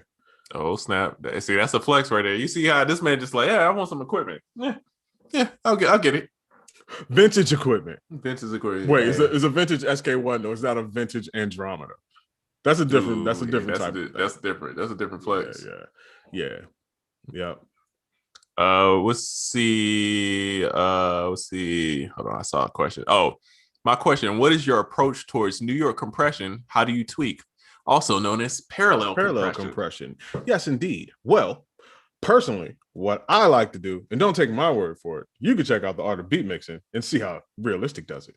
But honestly, man, I like parallel compression, also known as New York compression, because I like to take the wet signal and go super ham. I go very ham and then just wet dry knob to taste. Usually I go so ham that my wet dry knob, the most it'll go up to is maybe 15%, maybe 20%, because my wet processing is super crazy. But I do think it is one of the best ways to compress. There's actually a dope compressor called I Love New York. And if you want to, it's Tiffany Polish, right? Exactly. If you listen once again, if you would like to get it through my link, just let me know. I'll post it in my stories, or I'll send you the link, and you could buy it from the company, because I really rocks with that company. But yeah, it's definitely called I Love New York, and it's focused on that. Hey, bro, you being on your promo game with these products, it made me like, all right, I'm gonna do a little bit more. I'm slipping. And I was promoting Weeble because yes, sir. It's not stock podcast, but like I'm about my Weeble. You know what I mean? Come on, man. So all these people are looking to trade. So I recommended Weeble. They get free stocks. I get free stocks. Shout out! I don't know who the person who signed up, but I got 2 Facebook stocks, 2 shares, bro. Come on, man. For the free ski, which retail for about $300 right now each. For the free ski, you heard? For the free ski. So, hey, if you signed up using my Weeble link, hey, shout out to you. Hopefully, you got something good out of this situation too. I'm sure you did. Yeah. And if you would like to sign up for Weeble, it's bit.ly/Trizza Weeble, WEBULL. Facts. Listen, man, I will say last week alone, combined affiliate stuff that I'm doing for other people, I brought in a sizable stack. I probably brought in about 6 or 7 G's for various other people. God. Last week alone. God. Yes, indeed. And the reason why I really got on this is because I was talking to Busy on the phone about this day before yesterday. Mm-hmm. The reason why I'm on this mission is, number one, I want to serve the community better. Mm-hmm. And so reaching out to dope companies and trying to get discounts, or at least links that somehow circle back to the community is really dope. I also wanted to see how well I did as an affiliate for someone else, because, as you know, Trizza, I'm planning on launching my own affiliate program in the next coming days, probably like in the next week, to where I'm going to get certain influencers and certain people to be affiliates for me. So I wanted to go through other people's affiliate programs to just see what I liked about them, what I didn't like about them, how effective I could be. That would kind of determine apparently how effective people could be for me, depending on what I provide them. And I just feel like sometimes the best way to delegate or to oversee something is to work the job first. That's right. So I've been on my shit as far as like working the job and being a good affiliate for other people. It's probably been like 4 weeks now. That's why you see me posting the affiliate links and all of that stuff, because I want other people to do the same for me in the coming weeks, and I just want to make sure it's set up proper for them. Are you Oracle over here, undercover boss?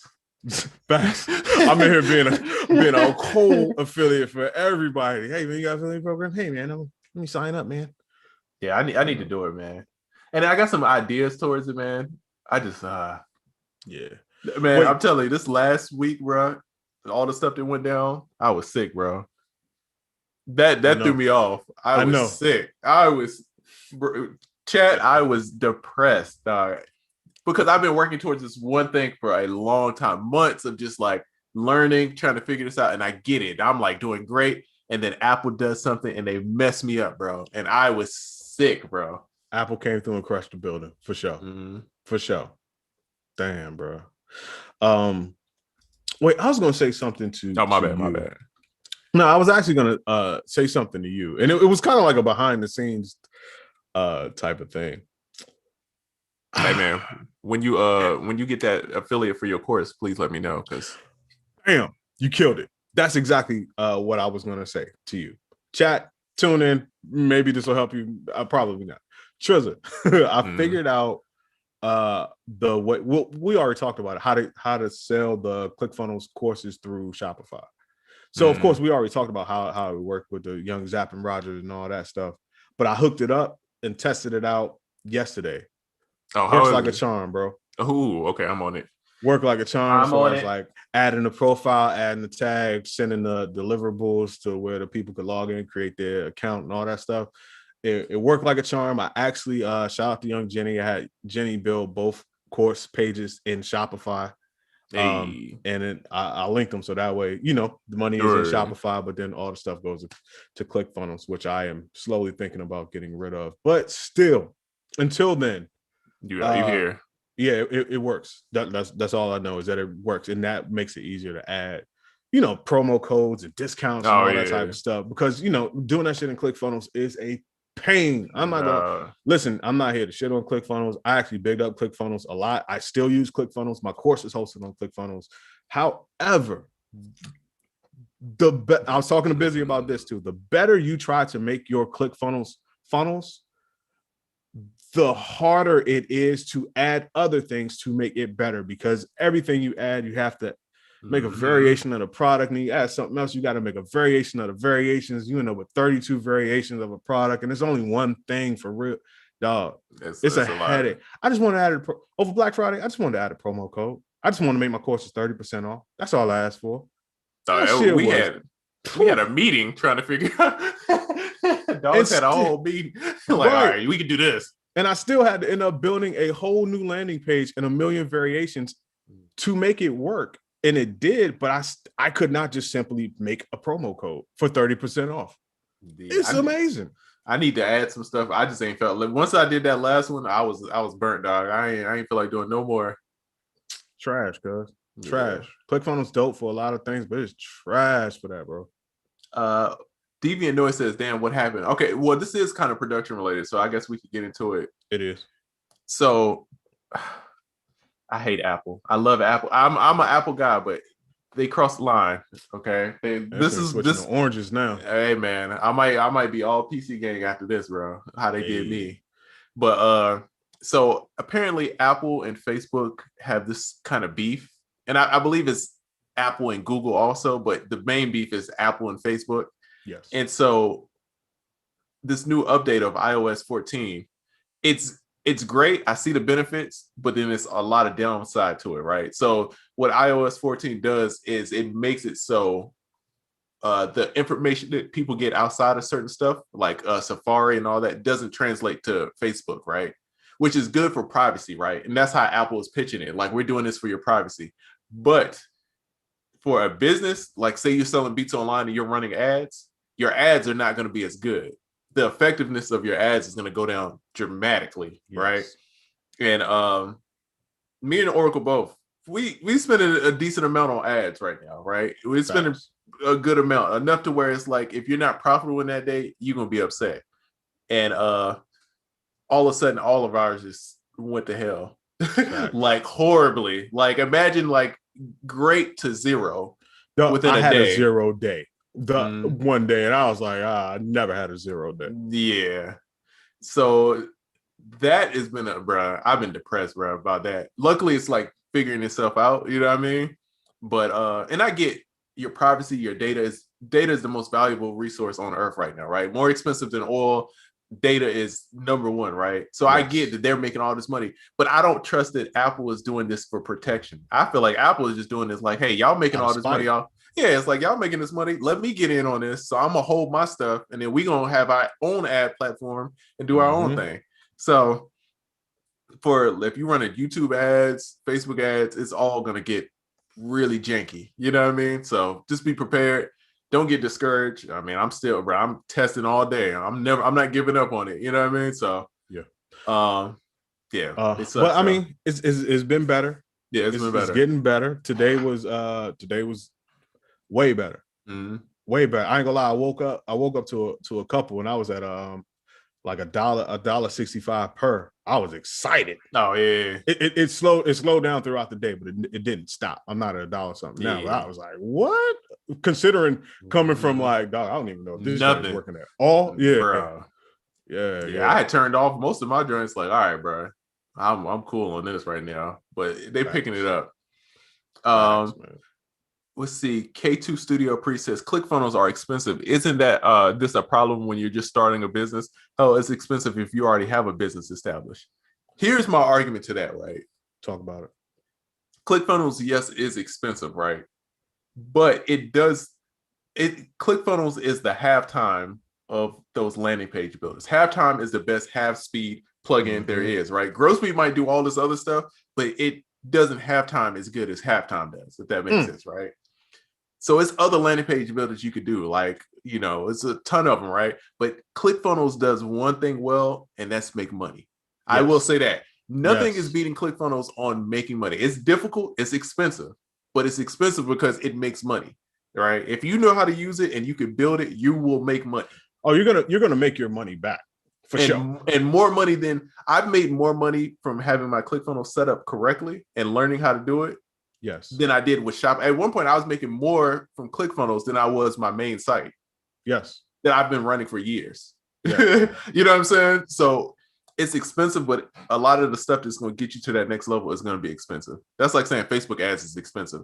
Like, yeah, until you figure out how to use it. And then you be like, oh, bro, I'll gladly spend this $100 to make 300. You know what I mean? I will say, know what you're doing. Or as much as you can prior to getting and using it. Oh yeah. I had ClickFunnels for a year, never used it, didn't understand it, didn't get into it. Now think about that. That is $100 a month that I was spending for a year and some change. Never touched the junk. Flex. Not a flex. Loss. That is a loss. That is it was probably $1,500 in total, between $1,500 and $1,700 total that I just spent just having this joint because I didn't understand it. I didn't have the time to figure it out. And then once I did, I realized there was a whole bunch more to figure out. And that time I'm still paying for it as I'm learning and kicking myself in the ass because I had it and wasn't even using it. So ClickFunnels is one of them things, like, study it. Use the techniques with other things that are lesser. Then once you feel like you got it, get the trial, test out the trial. Hopefully during the trial, you know so much that you can actually make some bread, and that bread might start covering your first month, second month. I would have done it that way looking back. But here I am just knowing it was a new sauce that everybody was on, or it was just the sauce, copping it, not learning it, just paying for it like an idiot, just throwing money out the window. So don't do that. It's definitely a learning curve to it. But I will say, like, if you shout out to Legion, if you get Legion's course, or if you even get like Russell Brunson, bro. The thing what Legion did that was so genius is I've read all the Russell Brunson stuff, but it's hard to picture when it's not your field. You know what I'm saying? So it's hard to apply something he's talking about writing books to music, right? It doesn't necessarily like line up. But what Legion did is took it and made it line up. So you can see how it works for music, and then you can apply it, right? Yes. Exactly. So but get a course that will kind of explain it and break it down. Because again, it might be expensive at the beginning, but it's expensive to figure out. But once you figure it out, you in there. It makes a lot of sense. But I wouldn't be paying for it. And I wouldn't still be. I've been ClickFunnels for like 3 years now, 3-4 years. It's been a while. I wouldn't still have it if it wasn't worth it. So it does make money. Yeah. It does make money. We cashed out on ClickFunnels last year. And it finally got it down, released the first product last year around this time, late February, early March or whatever. Cashed out.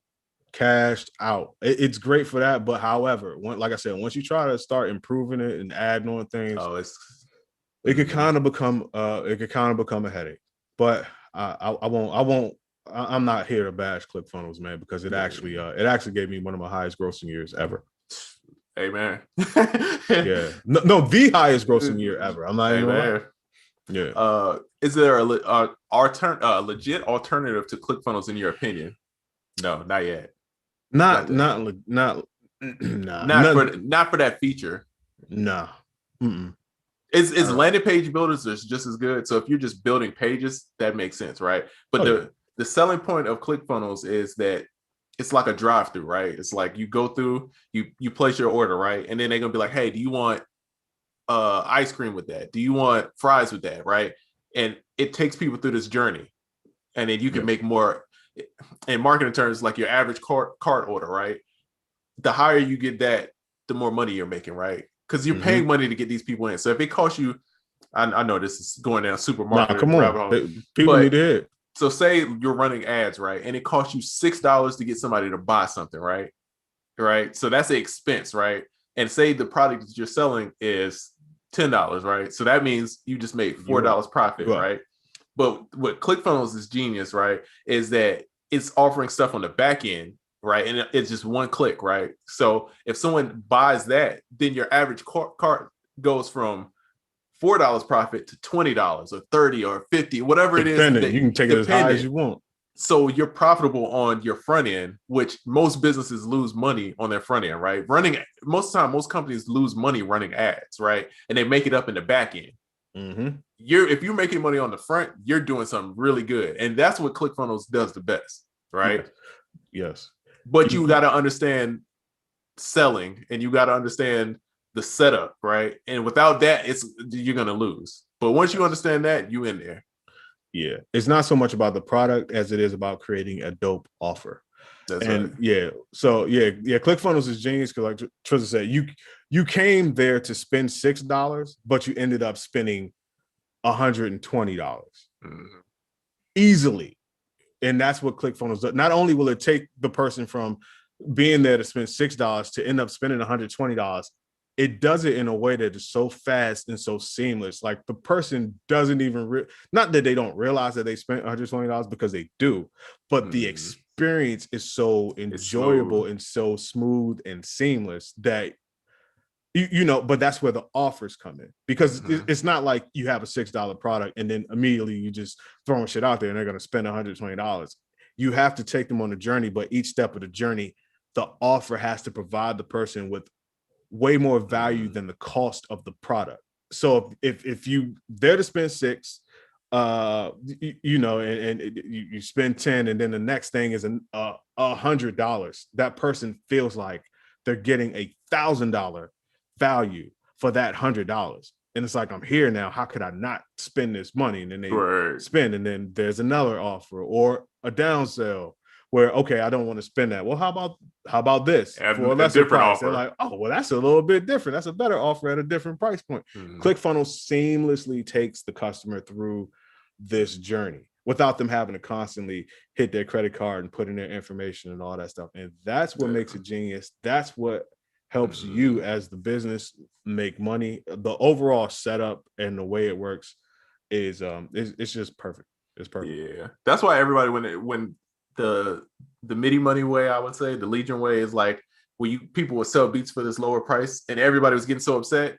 It's like, bro, they just don't understand what the back end is. Like, they don't understand that part. Once people understood that, I'm like, oh, as soon as I saw it, I was like, oh, that's genius. He figured it out. He got it. You know what I mean? And all we did is flip a couple things, scoot. You know what I mean? Come on, man. Hey, we in here. Hey, we need to do a marketing podcast, because I can talk about, bro. We talk about advertising and marketing, bro. I'm there, bro. That'd be fun. Hold on, I'm gonna get to some of these other questions that we got. Let's see. This question, it's not really a question. It says Omnisphere preset banks. Omnisphere preset banks are dope. Soundocal.net. Yo, go get them joints. Yeah, I was using your joints the other day. My man, appreciate you. Get them joints. Yeah. Let me see what else we got. Let me see. Oh, hold on. My keyboard then came up. Oh, 94 West says, thinking of getting Rc-20 retro color. Do you guys have any thoughts on that plugin?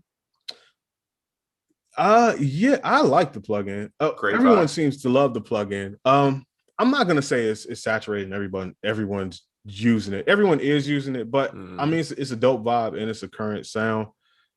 I really think it's dope. Other alternatives to add on to that vibe. Of course, everyone knows about isotope vinyl. Dope, and it's also free if you can't afford Rc-20, even though I think Rc-20 is quite inexpensive. And a runner-up would be Super VHS by Baby Audio. I think it's in my stories. Hit my link and you can buy it through me. I'm also an affiliate of theirs. But Rc-20 is dope. Isotope vinyl, dope. Super VHS, dope. Oh, and the RC Color, Ilmon's got a presets that's on Splice, I want to say. That's free. His presets are fire. They fire, bro. His preset. He got this one sub, like bassy type preset. Fire. Yeah, he killed that joint. Yes, sir. Secret says, be sure to tell people who can't see this YouTube stream about the huge plug-in boutique anniversary discounts. People hurting with the Ronas. I don't want to say it because they'll not monetize you for saying that word, which is wild. But economy still needs some VSTs. Yo, check out plug-in boutique. We need to see if they got that affiliate, man. That's a fact, bro. But shout out to them. We get a lot of dope stuff from there. I bought a few things from them. Yes. So yes. Get them deals. Hey man, get them sounds, man. I don't care where you get it from. As long as y'all making some fire. I would prefer y'all to shop at theproducerkid.com or soundoracle.net. But man, you should have been appreciative of what you talking right now. Someone says how to combat a graveyard of unfinished beats. It feels like cataloging a library at this point. Is this a bad or good thing? Listen. No secret out there, us as producers, there isn't a person in this chat that does not have a huge library or section of a drive or drives devoted to unfinished beats. If you are really serious about finishing these unfinished beats, off the top, here's a tactical method or timeline that I would give you. First of all, set aside certain hours of a day or a day.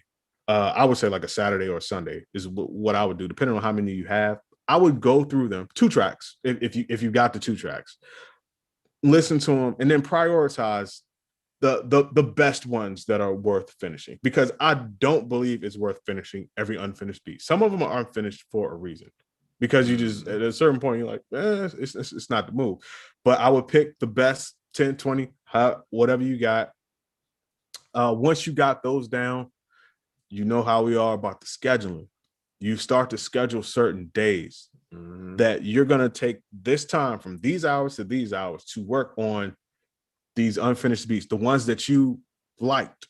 You know what I mean? And it might just be like, I'm going to work on one a day for an hour, maybe once a week or whatever. Or maybe I'm going to go back and tweak the sound selection on 5 of them at a time. And then on another day, I'm gonna go back and tweak the drums on 5 of them at a time. You pick the best way to attack it, depending on how you work. But 2 things I would do. Number 1, set a Pomodoro timer, which is basically working for a certain amount of time, taking a break for a certain amount of time, and then getting back to it. Now, maybe that means you work for 25 minutes, take a break for 15 minutes, go back to the same one. You do that for an hour, 2 hours, or you work for 25 minutes, take a break for 15 minutes, and then go to the next one and do what you got to do. Either way, don't just keep, because you abandon it for a reason. You have a feeling of abandonment towards that one particular track. So to keep it as fresh as possible, work on it for short periods of time, usually 25 working minutes, 15 minutes break, or 5 minutes break is what I heard people use. Just put it on a schedule though, and stick to a schedule with attacking your unfinished beats. Because if you just go into it blindly and you just like, oh, I got unfinished beats, let me get in here and start finishing them joints. Well, what does that mean? And there's so many of them, you'll quickly become overwhelmed. You have to have a plan of attack, and the more your plan of attack is broken down into minutes and hours, the better I feel you'll be at attacking these things. Also, if I were to go back and really be on a mission to do unfinished beats, I might, depending on who you are, limit the amount of new beats I start to make, because they may just lead to me adding on to unfinished beats. You know what I'm saying? So I might take 30 days to go back and try to catch up, as opposed to just piling more unfinished beats on. You know what I mean? But it's all going to depend on how you particularly work. But just make sure, like, you really got to get those things down with a discipline and some type of schedule, because you already left them alone once. So it's so easy for you to walk away from them again. That's facts. Let's see. Hello from Morocco, Africa. Hey, come on, man. What time is it there? Soon as this Rona is over, we're pulling up. We Yo, pulling up. What time is it in Morocco? Please Yeah. let us know. Shout out to y'all, man. I always hear great things about Morocco, so I'm trying to go. I'm trying to pull up, man. You gotta show me where the food is at. Haha. Let's see. Already know. How do you feel when? Hold on, I feel like I skipped somebody's question. Okay, hold on. Ruckus Cole says, Oracle Triller, can I send you my BandLabs account? It would be great if you had you two as followers. That's my music platform. When you say that's your music platform, did you create this? Like, is that your website? Because if that's the case, I want to see it. Oh yeah, we gotta talk. Yeah. Or is that just a place where you host your music? Yeah, either way, Yeah, let us know. Yeah, but if you built that, that's impressive. Let's see.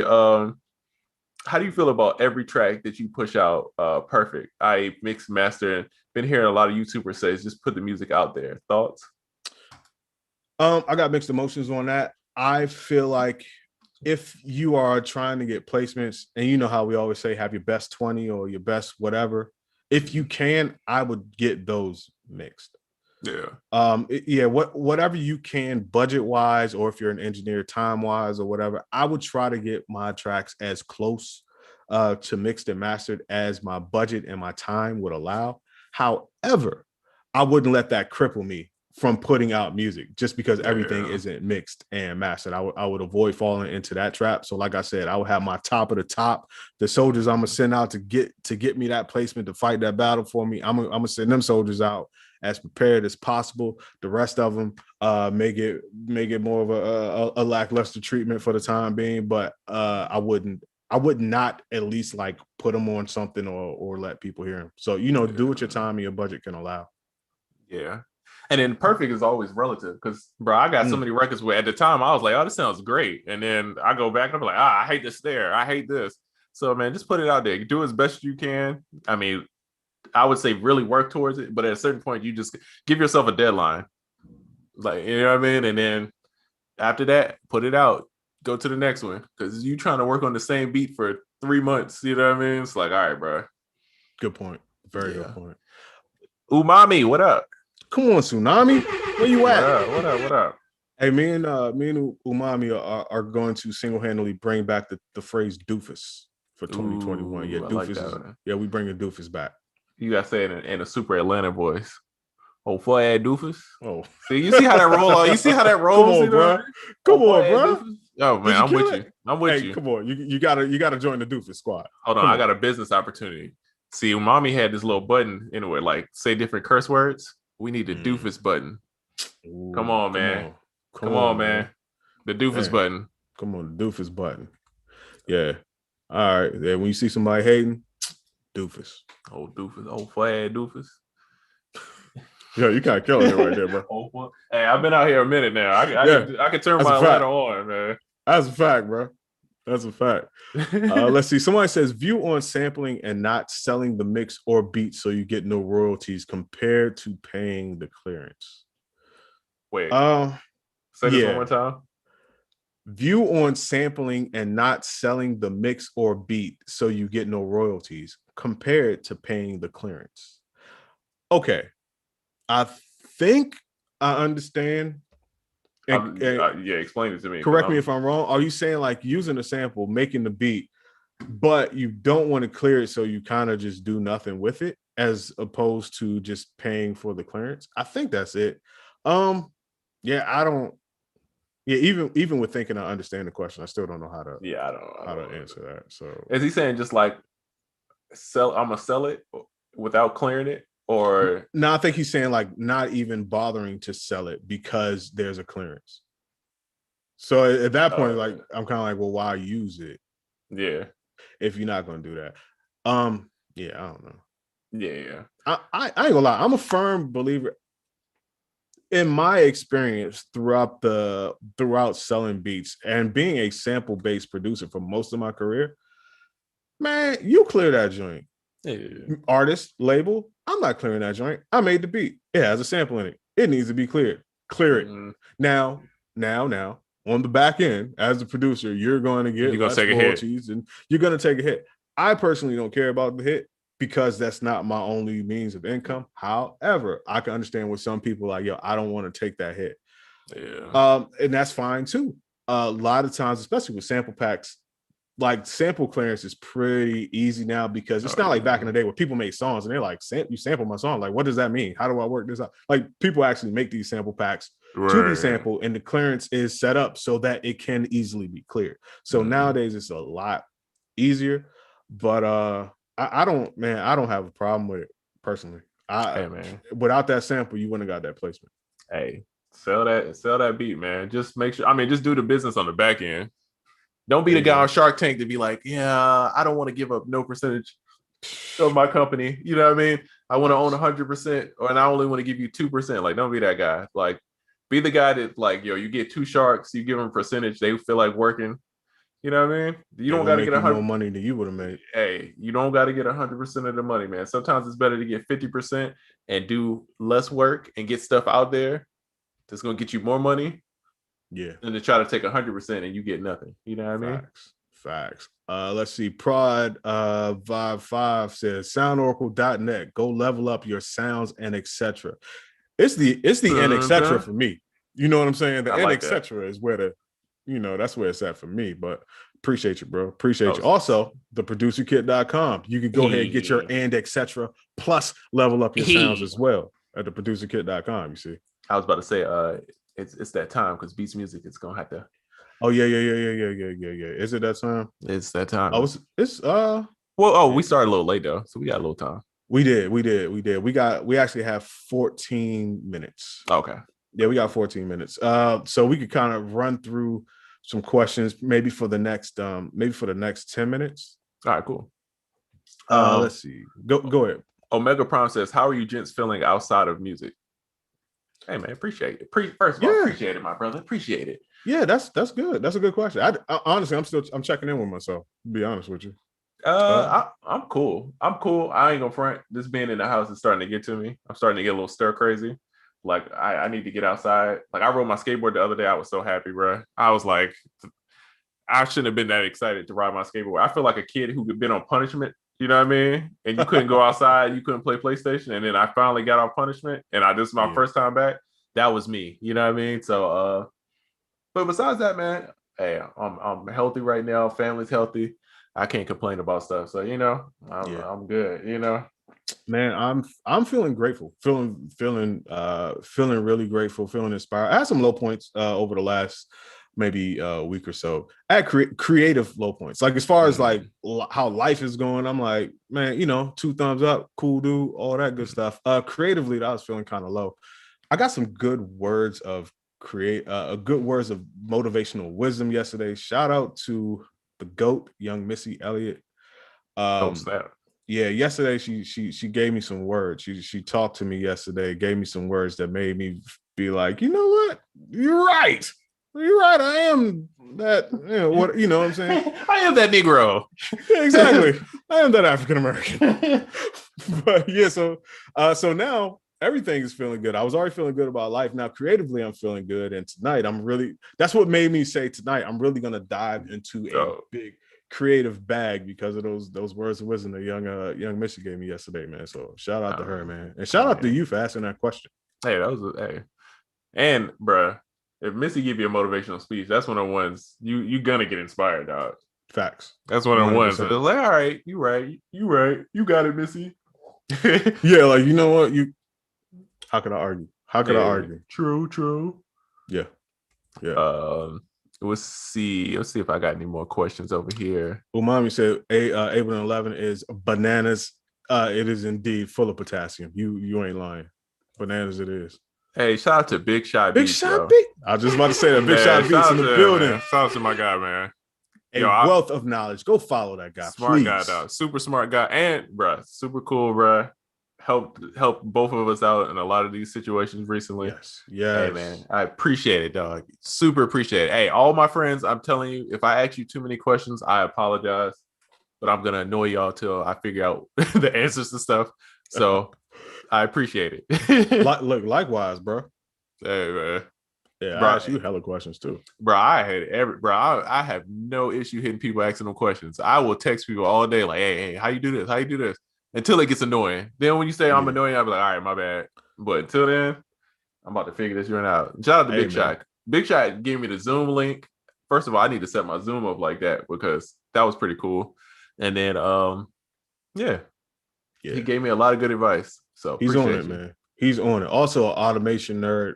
Yeah, he's one of the people you can sit and talk automation. He's actually one of the people you can sit and talk a lot of just nerdy money making things with. So he's that guy. So shout out to our Canada brethren, young Big Shot Beats, man.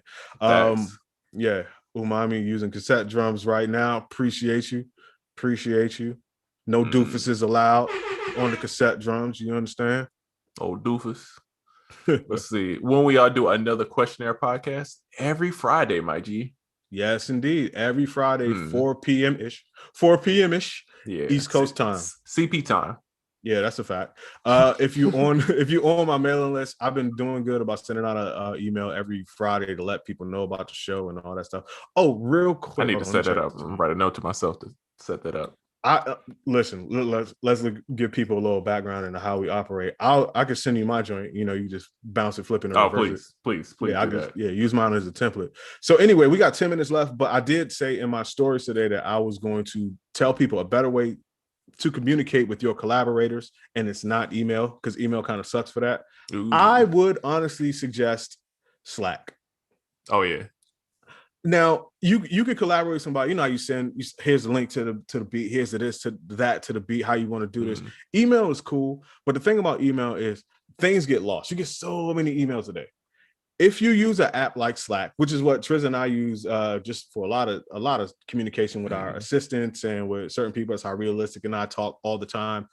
It's better because you could post links, you could post files. You and a certain person have a channel. It doesn't get lost in a million things that AT&T sending you your bill, and you don't see any of that. It's a special centralized place. Also, if you're like me, emails can get on your nerves. I turn off my email notifications a lot.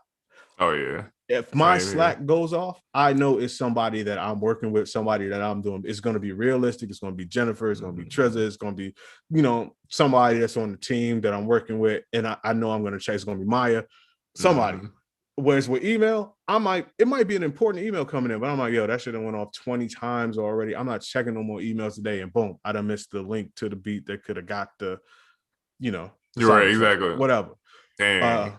Yeah, so Slack or really anything outside of email, because everyone has access to your email. But when I collaborate with people, I like to use Slack, set up a personal channel, and boom, we off to the races. Yeah, Slack is a joint. I love it, bro. Email, bro. I'm thinking about starting over with my emails, because I don't know how, but my emails have like overflown with like spam and just random stuff, and I'm just like, bro, I can't. It's stressful, dog. I'm like, I shouldn't be getting 200 emails a day off of this. And these are the emails I don't use for stuff. So I'm just like, bro, I might just start over on a couple. Come on, man. And just like, all right, man, we got to start this over. Because it's overwhelming, bro. Yeah. So, yeah, Slack is a joint. And if you want an alternative, Doist. Have you ever tried Doist? Nah. So Doist is the same people that make Todoist. It's actually dope. I wondered about that. Yeah, it's actually dope. I actually liked it. Try that but I was already in the Slack world, you know what I mean? So I just stuck with that joint. Yeah. Let's see. I use Slack lightly as well. Yeah.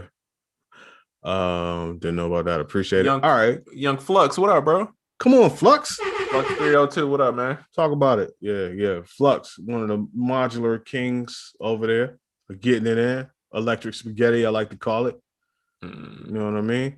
Let's see. How many of us found the car the best spot to listen to music?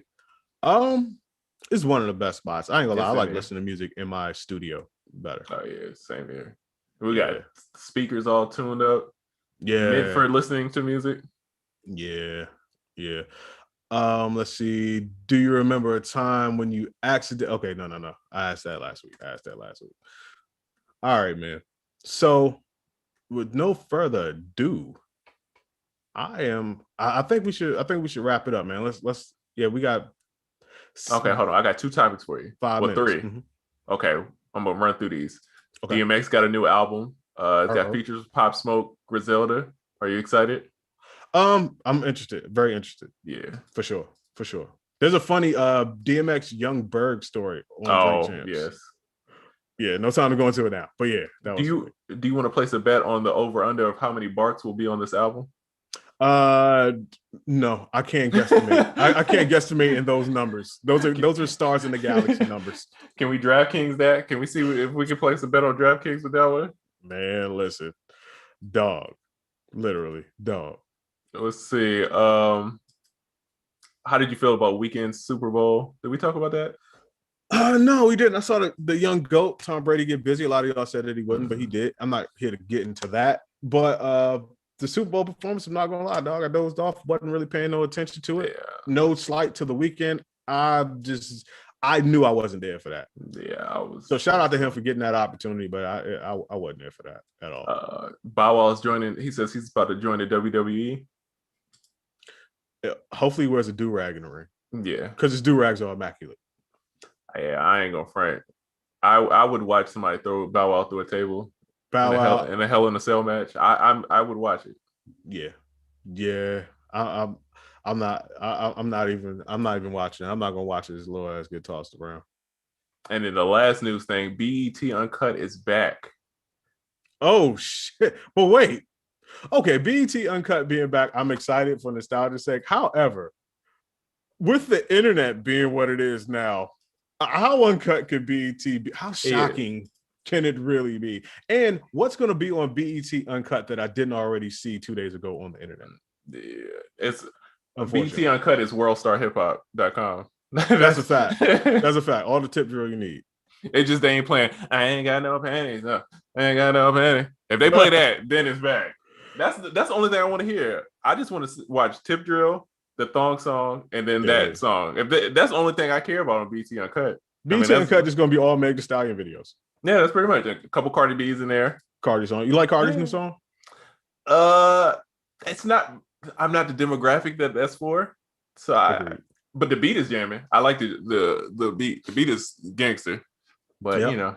Yeah, Bentley Barty, bit the banger. You know what I'm saying? Yeah. I'm gonna end it on this note. Young Sandman Griffin said the weekend's performance had me thinking it was Monday. And on that note, this has been another episode of Unquantized Podcast. Please, man. Real quick, Trizzle, we got 3 minutes. Hit the plugs, please. Yo, brand new sample pack called Euphoria. Just dropped on the producerkit.com. It's R&B melody loops. If you get the deluxe, comes with the MIDI. First 50 purchases, it gets a bonus pack called Ramp Up, which is FX, fills, transitions. You can buy them separately, but if you buy it right now, you get both of them for the free ski, man. It's been going crazy today. Been getting a lot of great reviews, so go check it out, theproducerkit.com. What about you, Young Oracle? Man, listen, we have a new pack coming out next week, but for now, this weekend, since it is Valentine's weekend, I am having a flash sale that ends Sunday night at 11:59 PST, and it's 50% off any sample pack, any Omnisphere preset bank on the site. All you got to do is go there, use code FLASH50. Boom, 50% off just about anything on the site. Everything except courses. So, that's what it is. Everybody, man, we hope you have a great, productive, and creative weekend. If you really like this podcast, please let other people know about it, tell them about it, and have them be here next Friday at 4 p.m. EST so they can rock with us just like you did. It's been another episode of Unquantized Podcast. Thank you all for pulling up. And if you need any assistance or about anything we talked about, hit the DMs for sure. Yes, sir.